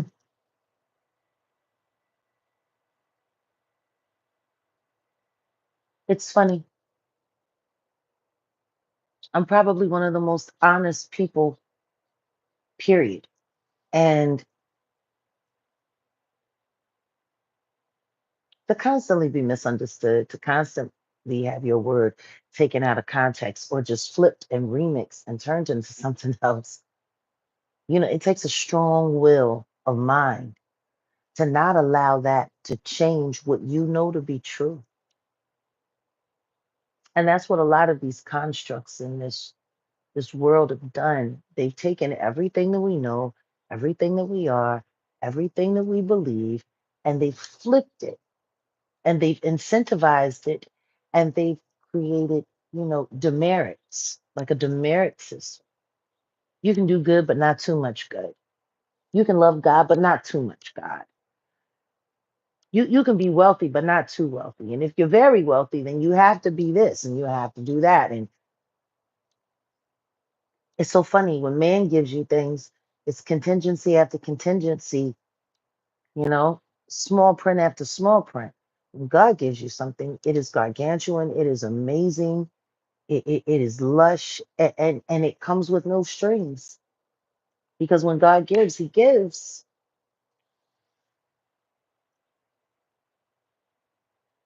I said that last year on the couch.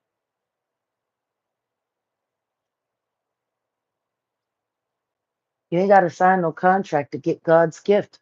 When I was born and I discovered it and I started to use it at the age of 2.5 years old, that was it. The only thing he asked is use it for me. My godmother was right. My father was right. I just wanted to get by, you know?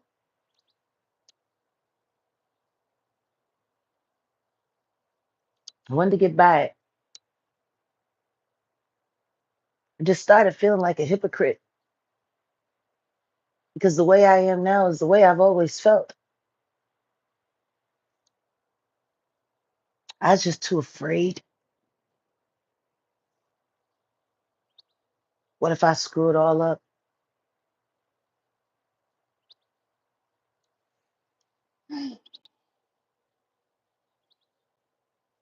But then I'll hear a bird sing or a cricket chirp. And then I'll remember that all this stuff is fake. It's crap. How can you fail in what isn't even real?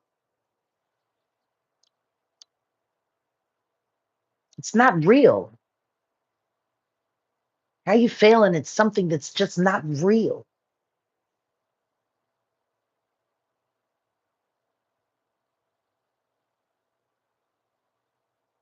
It's almost terrifying, though, watching how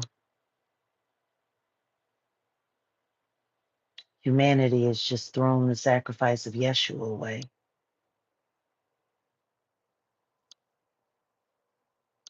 Yeah, it is kind of like a prerequisite. I give you that, cat.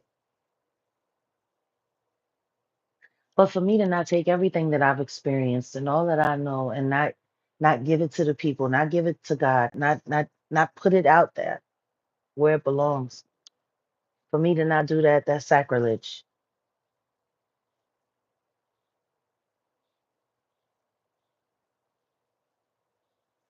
It's easy to be strong when you're resting in God because He's the one that holds everything together. I'm nothing more than a vessel,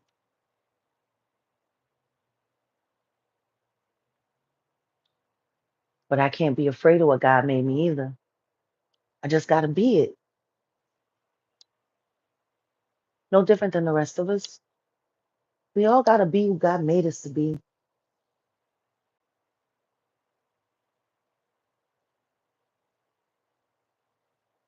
And the truth is, I've always been saying that in one way or another, secretly in all of my records, disguising them with profanity so people would be tricked into hearing the truth. Hmm.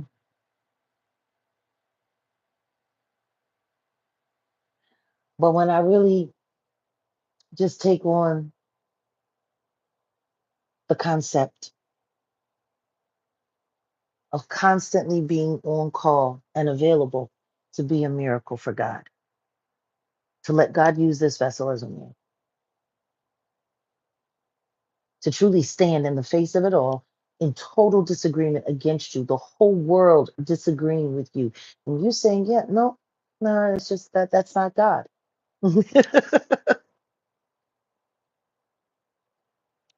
Thank you, Auntie Leah.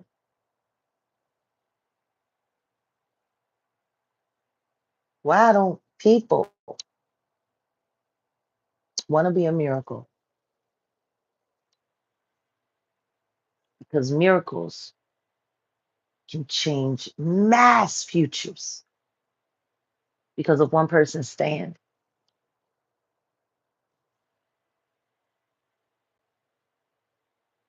To be able to take a stand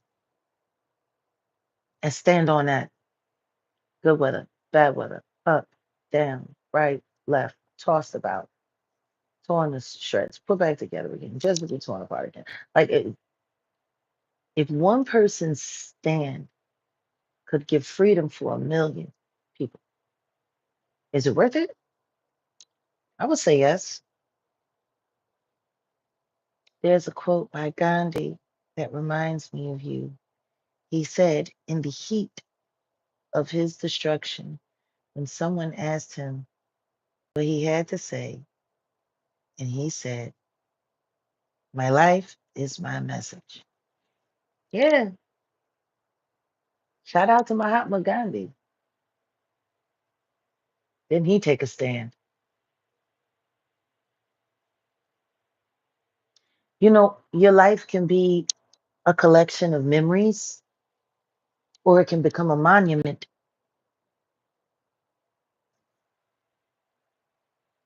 I got tons of memories. Memories ain't enough. I want to be a monument. That's all.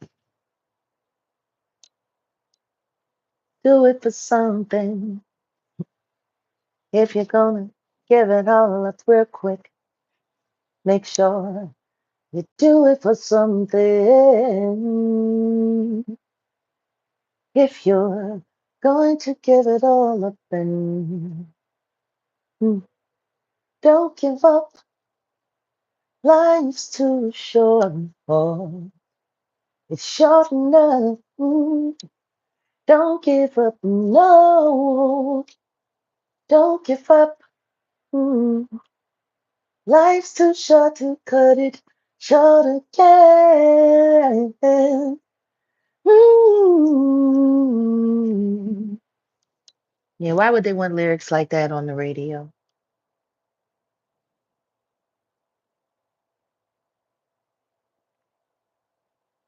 That part, sassy chick, and Mel.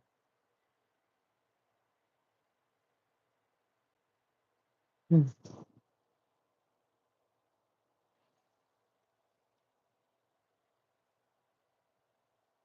I'm looking for a miracle.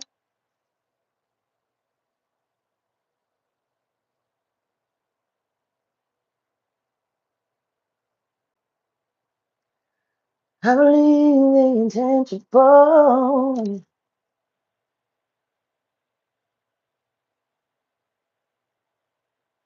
Being beautiful.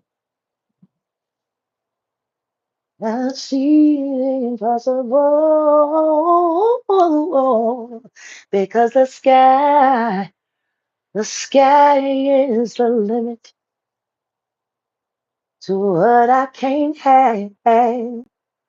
Whoa, the sky is the limit to what I can't have.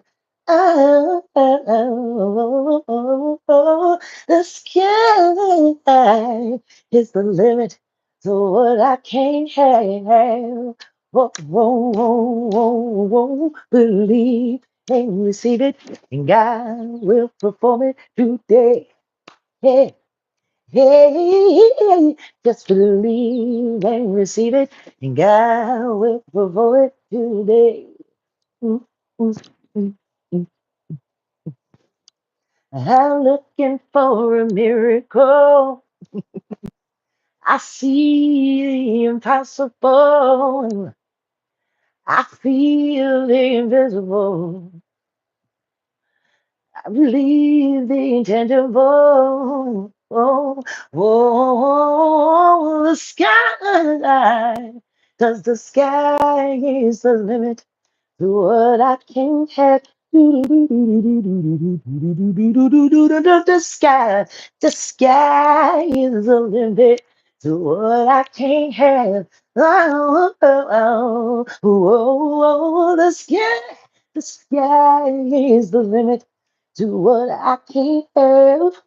Oh, oh, oh, oh, oh, just believe and receive it, and God will perform it today.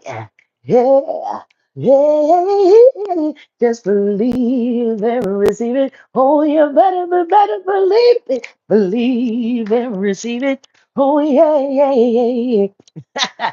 I tell you one thing, the only cool thing about me having a church would be the choir. Like me putting together my choir. What?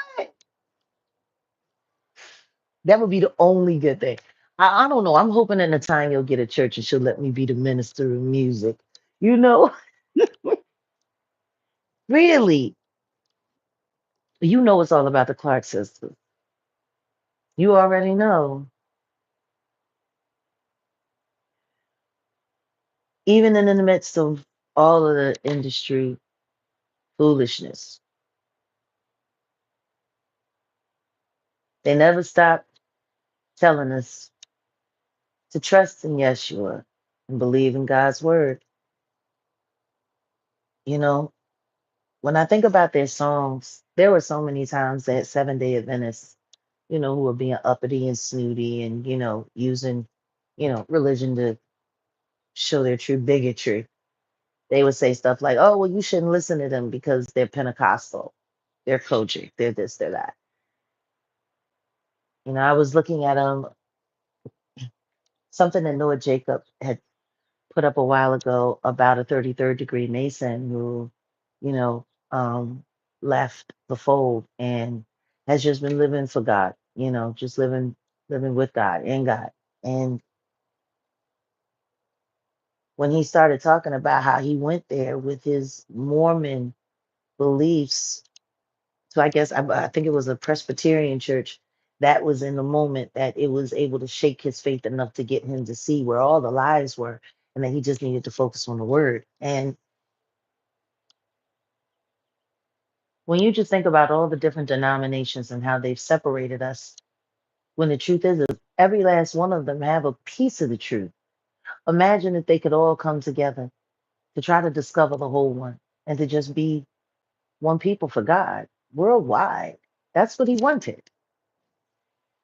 We always so busy trying to do the exact opposite of what God wants. And then try to say that that's what God wants us to do, even though it's written down in the word that he wants it this way, but we just want to do whatever we want to do.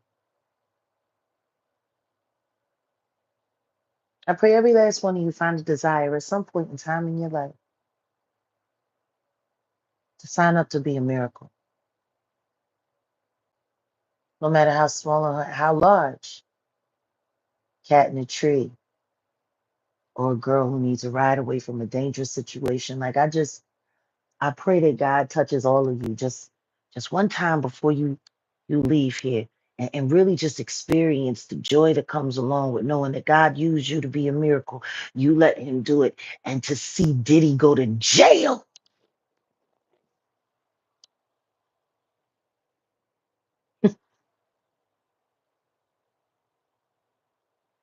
That ain't do nothing but embolden me. His friends is going with him this time. I won't have it any other way, because that's the way that God wants it. My arms ain't My arms ain't strong enough or long enough to box with him, so I just got to do what he tell me to.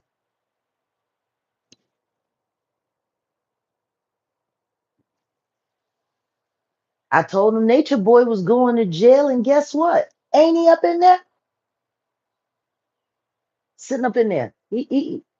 Eligio Bishop is sitting up over in there crying on the phone. All that laughing he did it, all that torment he brought to all of those people's lives, all of that, all of that, all that he done. He over there crying, praying for podcasters to come and save him. Some God he turned out to be.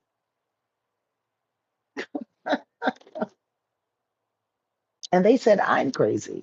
Like, it's insane. It's insane that that's how far away from God we've gotten.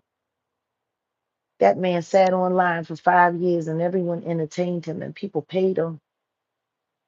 They paid Eligio Bishop, a former SEX worker who took his SEX hustle to a whole nother level and blasphemed God online for 5 years. People sat and sent them money while he pitted women against each other like dogs to fight, abuse each other. And when that didn't work, he'd do it himself. The men who sat there and watched this man victimize and womanize all of these women that they came with, that was supposed to be the women that they loved. Like,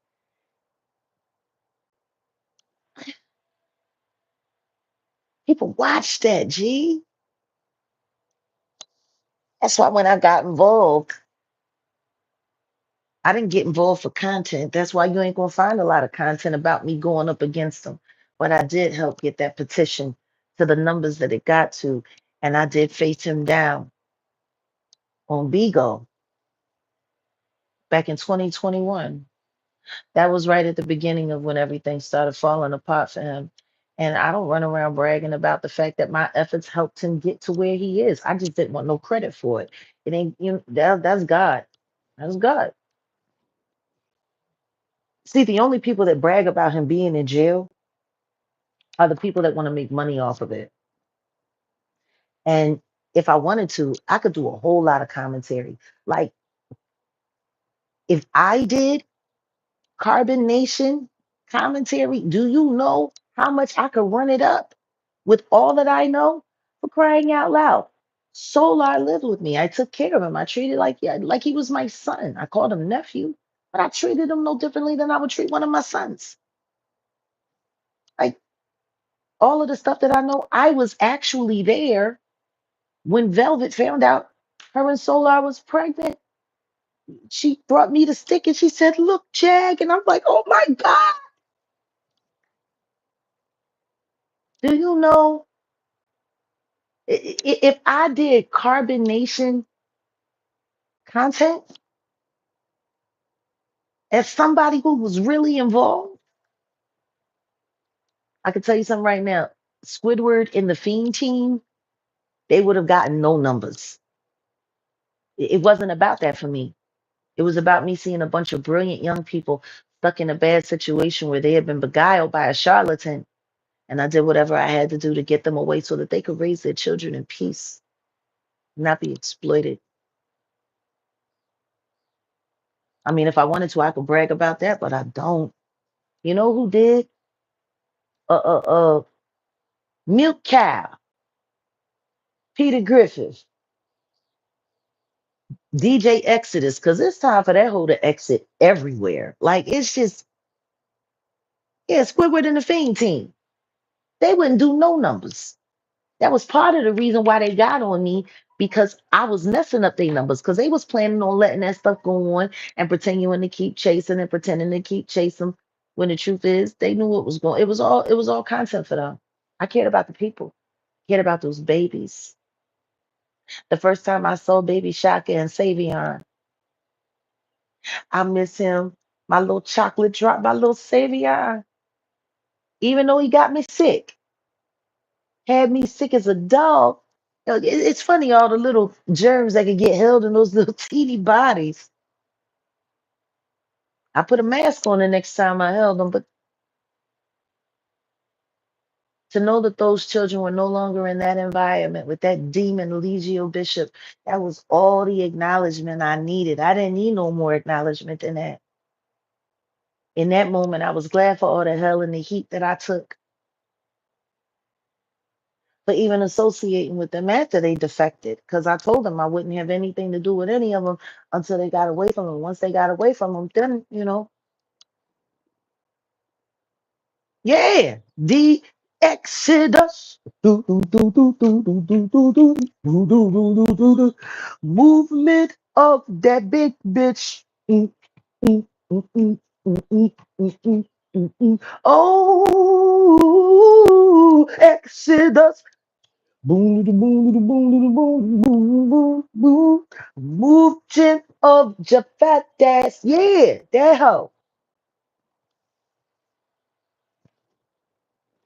DJ Exodus. It's crazy. It's crazy. She exploited the hell out of them and then want to blame somebody because she got robbed somewhere along the way. Well, I guess once they figured out you was a phony, all was fair in love and content wars. You know,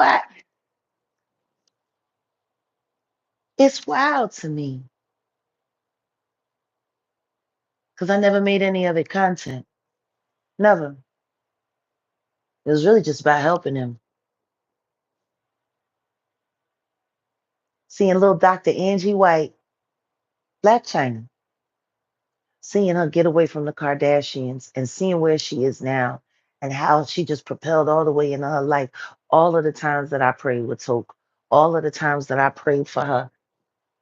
You have no idea what it's like to stand in the gap for somebody and then see them face to face and know that they felt your prayers and they know that God answered yours. Like, see, that's being a miracle, G.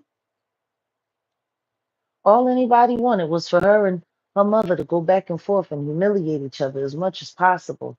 And I'm like, no, no, that's going to go different. That's going to go different. You see, you take that stand. We're all proud of her. And it's amazing. It's amazing. See, those are my rewards, to see her on her way to her marriage, beautiful children, and doing what she loves and not having to exploit herself, but to just be her beautiful self. How is that not enough?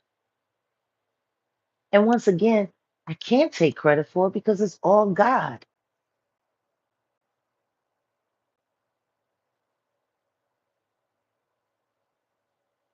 It's not my win, it's God's win. My win is every day that I get to wake up in my full self, in my full body, in my full right mind, and cook an amazing breakfast for myself like I'm about to do. Take a nice hike, go sightseeing, Take some cool landscape pictures that I can turn into Art Deco something, show off what God makes. Like the right company at the dinner table, the right coffee mate. The stuff for me is very simple.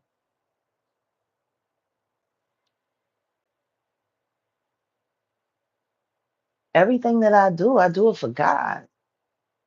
All the big stuff, that's for God. The stuff that I'm into, man, completely different. And if my life was all about me, I would have stopped this a long time ago. But the victim machine kept going. Diddy kept diddying. Jigga kept jigging.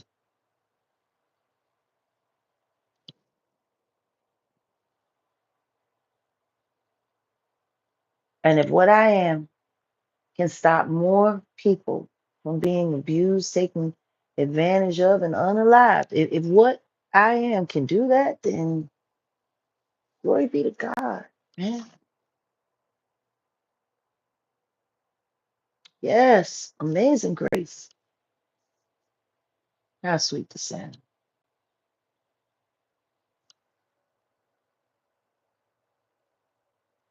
See, the only thing I teach everybody to do is love God and not love them.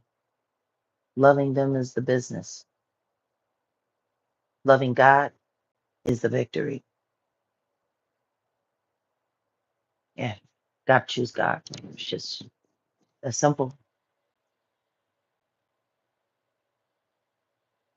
But I promise you, anyone who thinks they fighting me and thinks doing anything to me is going to get them any credit in the books, it's going to get you credit just in the wrong book. Touch not my anointed and do my prophets no harm. Just because I'm not interested in claiming titles don't mean that I'm not everything that I am. It's just no point in the title. It's not for me. It's for God. See? So on that note,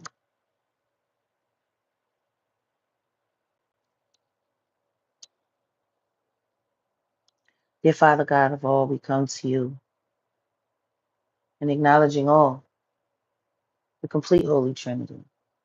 God the Father, God the Mother, God the Son, we acknowledge all that is you,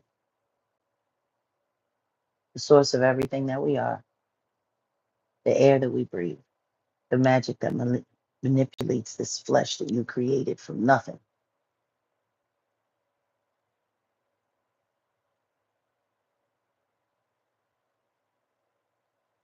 We turn ourselves over to you to live solely and divinely in your will, not to be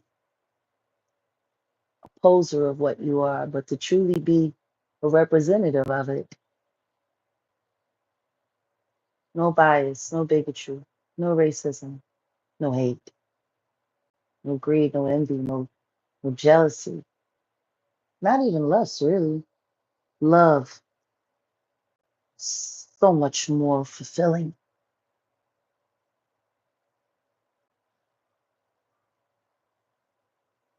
We thank you for giving us the ability to choose. And we thank you for continuing to just keep giving us the opportunity to choose you. Thank you for waiting around for us. You really didn't have to.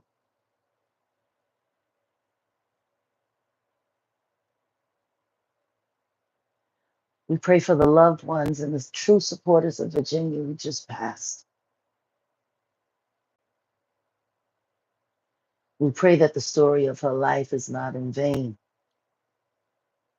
and that in whatever happened to her, it can create a pathway to freedom and justice for someone who desperately needs it.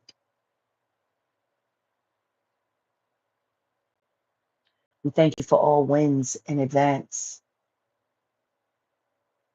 Thank you for all grace as well.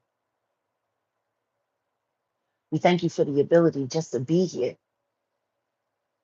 How many ever of us is here, will be here, or have been here?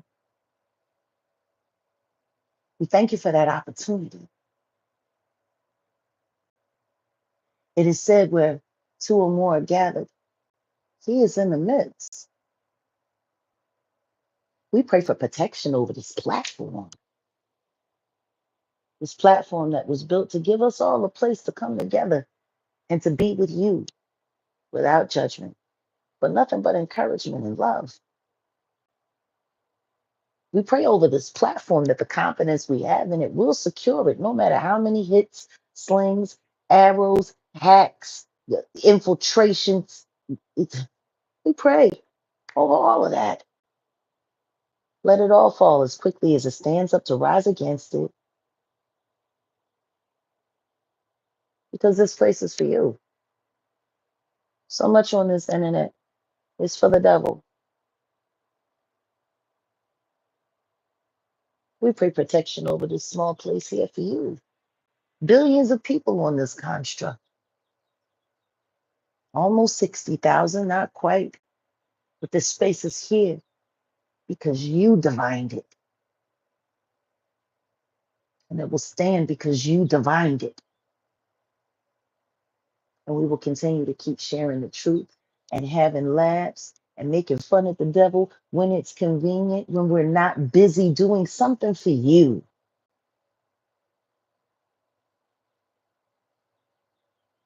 But I pray that every soul here knows that you are for God and God was always for you. That is why I know this platform will stand. All our platforms will stand because they stand for you. And the more I say it, the more embarrassed I am that I'm even saying it, because we should already know that, because we believe in you. And whatever we declare in your son's name, Yeshua, it is so. Ashe, oh,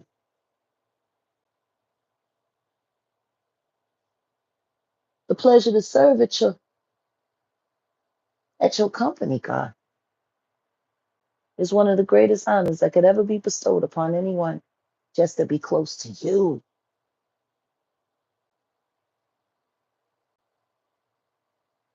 Let them say what they want. Let them do what they will.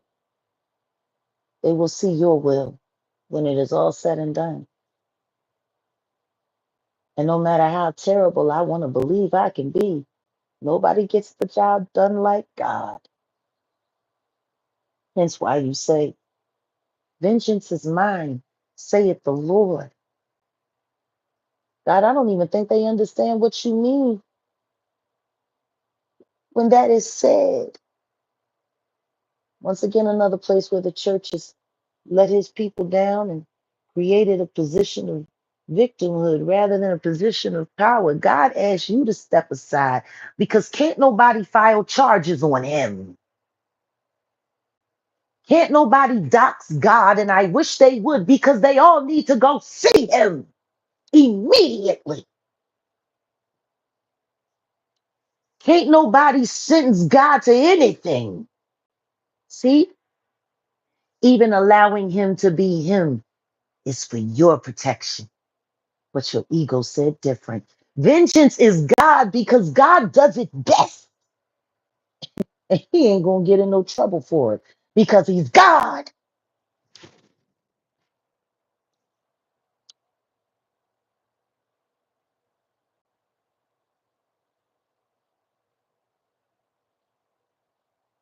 Let us stop being fooled by the words of mere mortals who are only here to use your greatness to oppress us. Let us put all of that aside and let us live divinely in your word and your will alone, because that is the only word and it's always been the final say. We live and we shall not die because we live in you and you are eternal.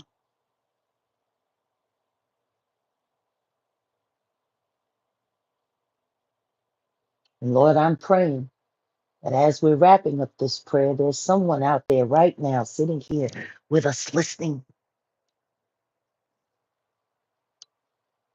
who's signing up to be a miracle for you this week.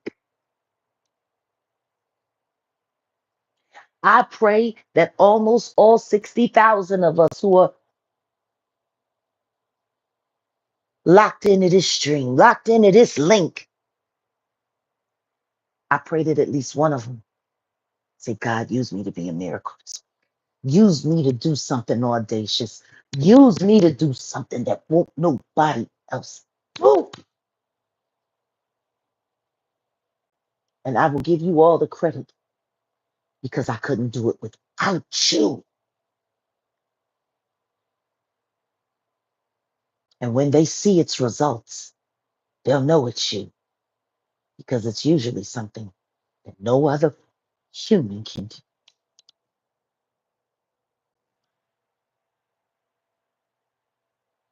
Let us not lose the courage to be emboldened in your strength.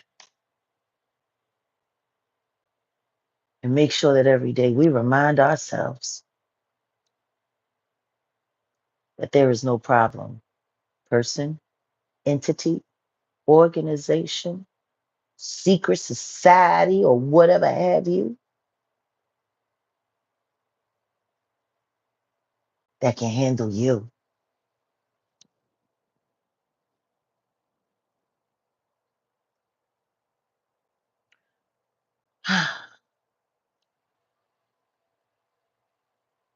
To God be the glory for all of the things that you have, are, and will do.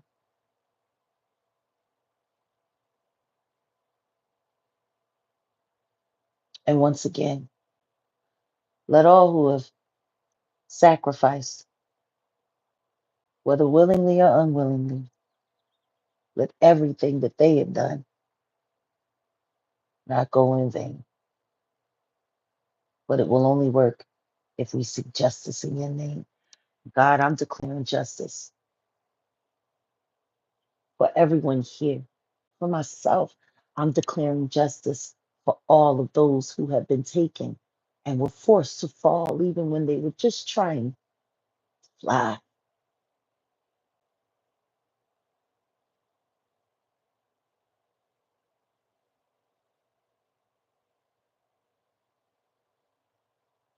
In all of this, we leave with you by the courier you assigned, your son Yeshua, in his name.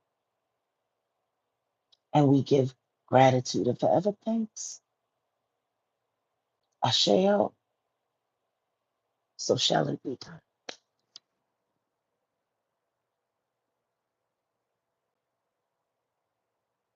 We are God's people.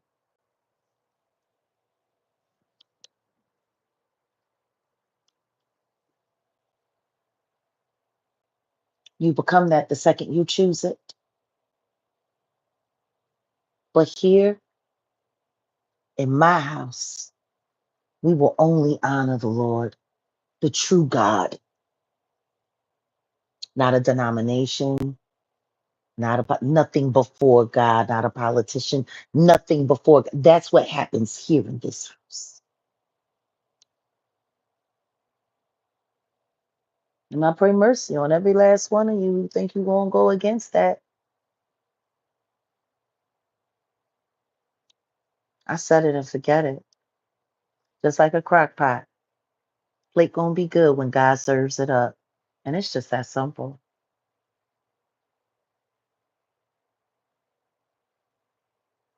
Imagine if all of our religious leaders from all of our different, imagine if they actually had this kind of resolve. But that's okay. They do them. I do me. I want to thank you all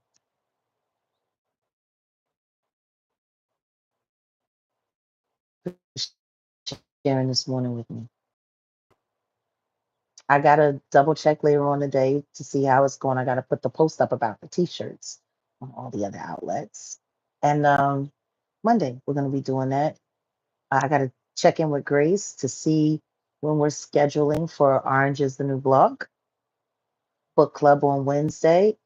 After today, Orange is the New Blog, Friday evenings. And Manifestation Monday is back on deck. And we will be looking into a few things. I don't understand why they do this. Every time they think they're coming from my top, every time they think they're coming from my head, I just pivot and level up. And I guess they do. And usually pivot and level means I step on you and I smack whoever's running you in the mouth in the name of Yeshua. That's usually how that works. Like some of y'all should really stop signing up to be crash test dummies on the Jaguar Right conspiracy train because you just setting yourself up to have a lot of people mad at you when you fail because that's what all of you do when you come against me. You fail.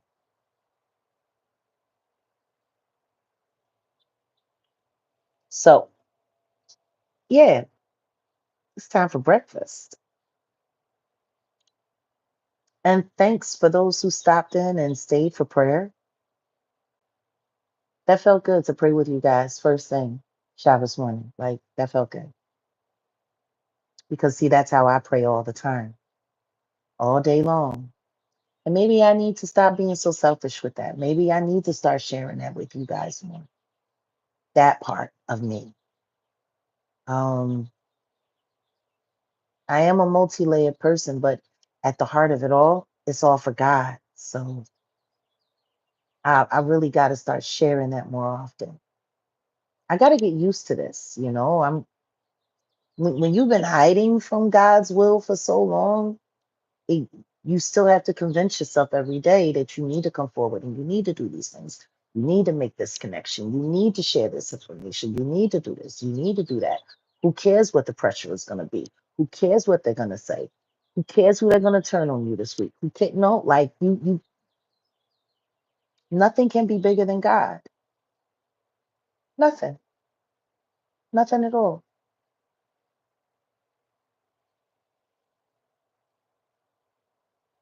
It's. I like the idea of giving people another option at how to see your way to God. I like being another option because everything that I'm saying is stone cold facts. And there's not a minister that can argue with me about it. And I dare you. I wish, like, if I'm going to be on YouTube and beefing, I want to beef with some ministers now. Like, I do. I want to, I want to beef with Jamal Bryant now. You know what I'm saying? Like, I think if we're going to be petty, it still has to be for God. And we got to take it to another level. What do you think? A debate with me and some of the people from the religious sectors? What do you think? Thank you. Thank you for the compliment and the super sticker. No, seriously, like for real. Like, could y'all see that? Like a gospel debate going wrong, like scripture for scripture.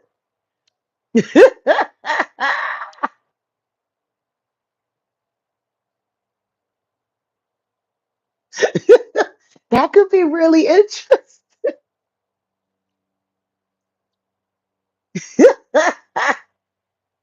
Like, ooh, I got ideas there. It's dangerous when this thing gets to going. I swear it is. It's so yeah, like straight gospel debate. And like when somebody trying to come at you hard with a scripture, you just like break out into an old Negro spiritual and you get extra points for your singing. Like that could be dope. Like who the love? I don't know. My head is going. They done said I done ran through every other sector and run amok. Maybe it's time for me to step up in the synagogue and say, not my father's house. No, but seriously though, I was thinking about like last year, there was this whole thing that I wanted to do. So I might as well run it by you guys before we leave. Have a moment of levity. There's been some serious stuff going on. I'm reading your mind. So wait a minute. So like I'm always challenging, you know, the reality of things, because there's a lot of fake stuff that people accept and take. And so I was just thinking of like just going out into the world with some cameras, right?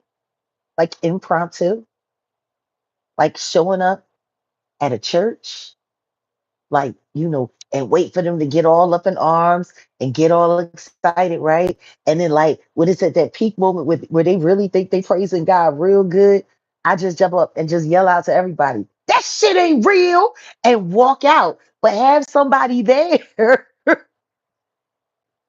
to like film the reaction, because that would be the hottest moment. You know what do you think?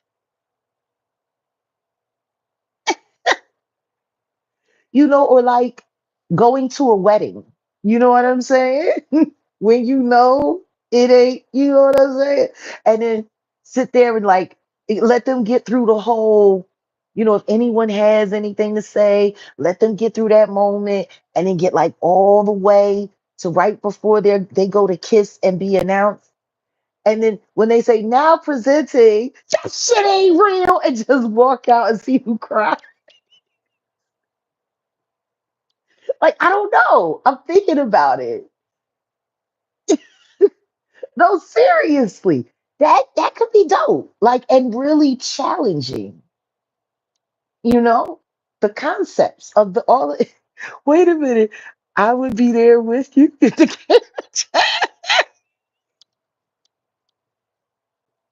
Like, serious, I think that could be hot. Just like go and crash, like go to like a talent show with kids. And like people get up and start clapping for the kid who really didn't do good and shouldn't be getting no applause when they're cheering the boy. That shit ain't real.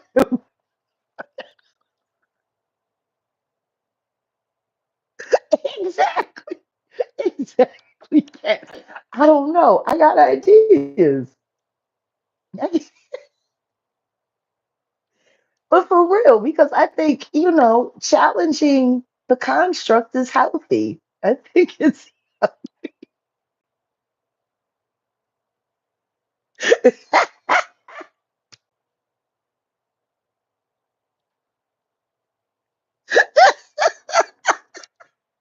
no, I swear to God, sign you up. Because honestly, I think a good, healthy, you know, sense of humor and pettiness, because Yeshua was like King Petty on the low. I don't know if anybody really peeped it, but Yeshua was kind of King Petty. But it never disrespectfully, just, clapped them cheeks real hard with the truth 3 times. And I love that. I love that because I think he really, while he was here, he really just tried to get us to say, "Hey, you're fine, just as you are. Matter of fact, you're better. You know, you're better than what you think you are. Oh, ye of little faith." I know, I know. I think yeah, I'm looking to have a lot of fun.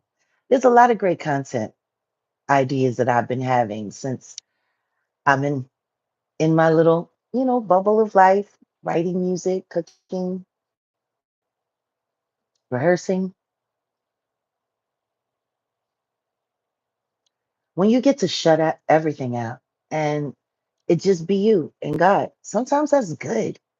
Like, I'm not saying that there aren't great things about being with someone or being around people all the time, but jail really helped me appreciate solitude, because in jail you're alone, but you have no control of what's happening around you. So you have to create solitude in the midst of chaos. But to have it, in life and say, I'm going to take this time to just get closer to God, work on me, and engage as I see fit. It's good. It's like a fast. from the world.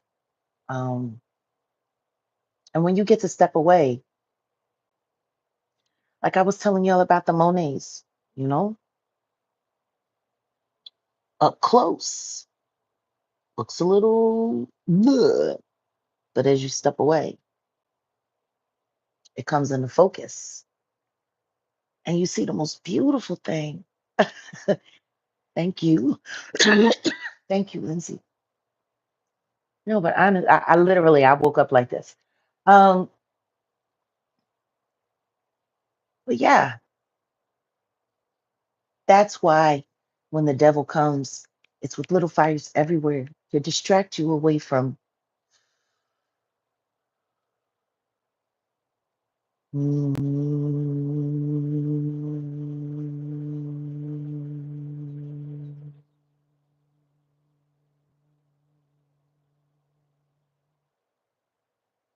that breathing that Muti was talking about in chapters 1 through 3. Remember the deep breaths in and then the.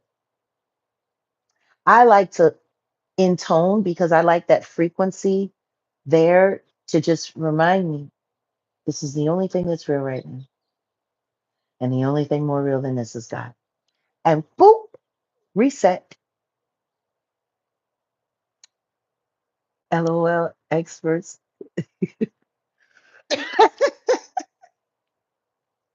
Yeah, because that's all it takes. If you're lazy, get a singing bowl. Let the singing bowl do it for you. But just you and yourself. Just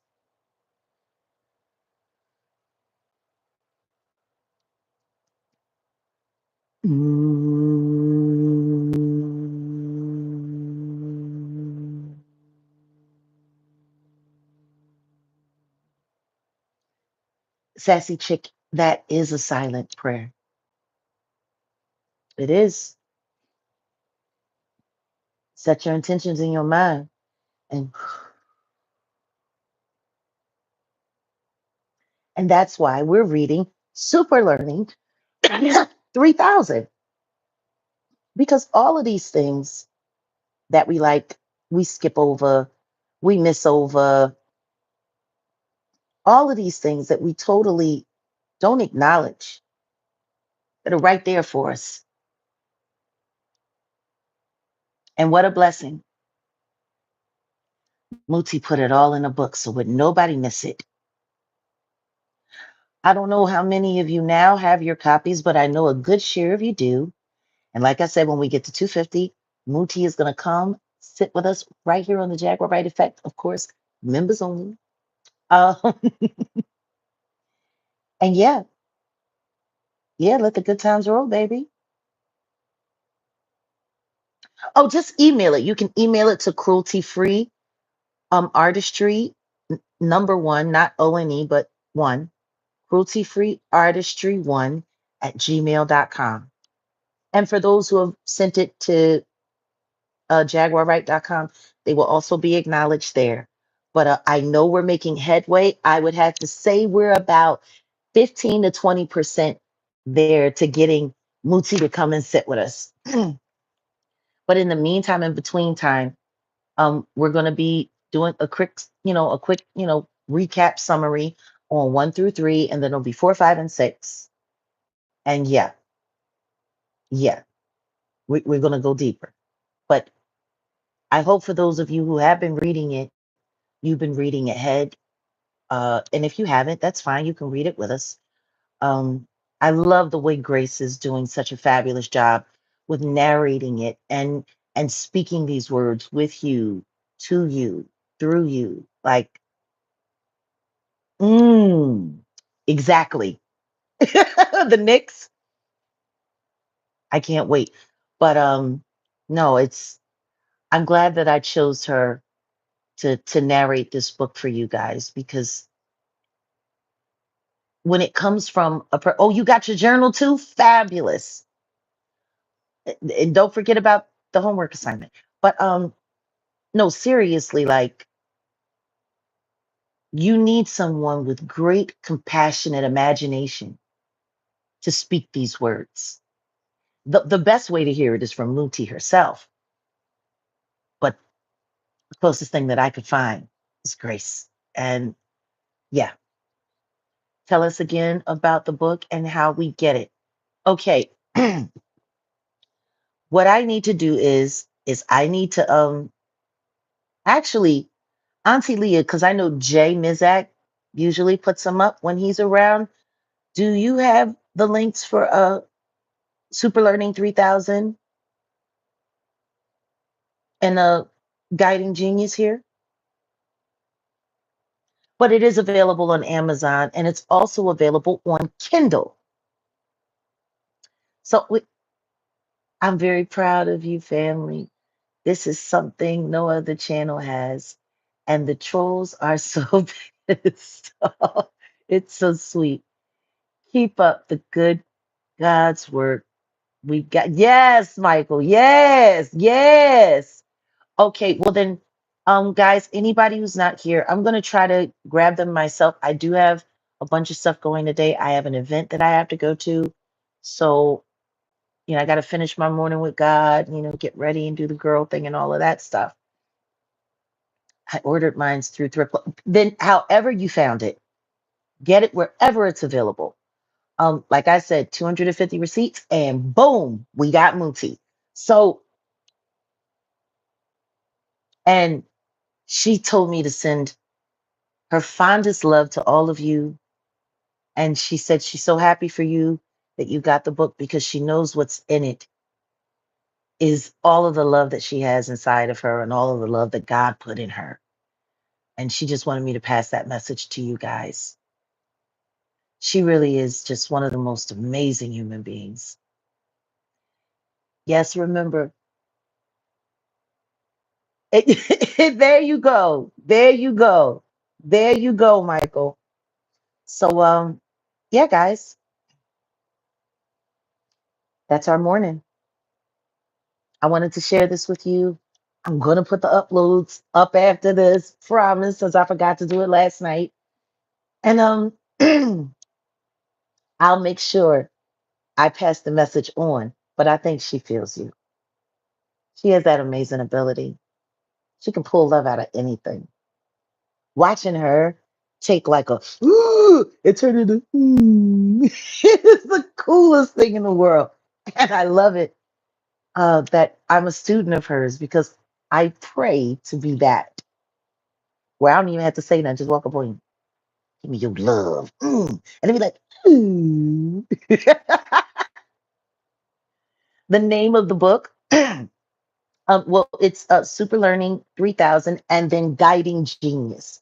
But Super Learning 3000 is the book that we're doing in book club on Wednesday nights now. So feel free to start there and get whatever you want because it's all amazing information and it really is life changing. Um, oh, the four agreements. Okay. Well, this Wednesday we were going to, make the announcement. If there's any other books that you guys want to work on, let us know, and we'll vote on it, and we'll do them in order. But we want to make sure that everybody's getting, so we're gonna get the right information, and we're gonna do it with love, and we're gonna get it done. All right, guys. Well, the link is pinned to Super Learning 3000. Thank you, Auntie Leah, for dropping that. And yeah, get your copy and join us. And invite a friend over or invite a friend to get a membership so that they can be a part of the experience. Yeah. So that's what it is. That's what we are. That's what I got. That's what it boom. Bada bing, bada boom. We're done. We're done here. Mwah. Love you all. And at the end of the day, I'm just a person. The only thing that makes me more is God. And it's the same for all of you. Let God make you everything that He made you and use it. Let's be miracles, man. Because Lord knows the world needs them. Peace.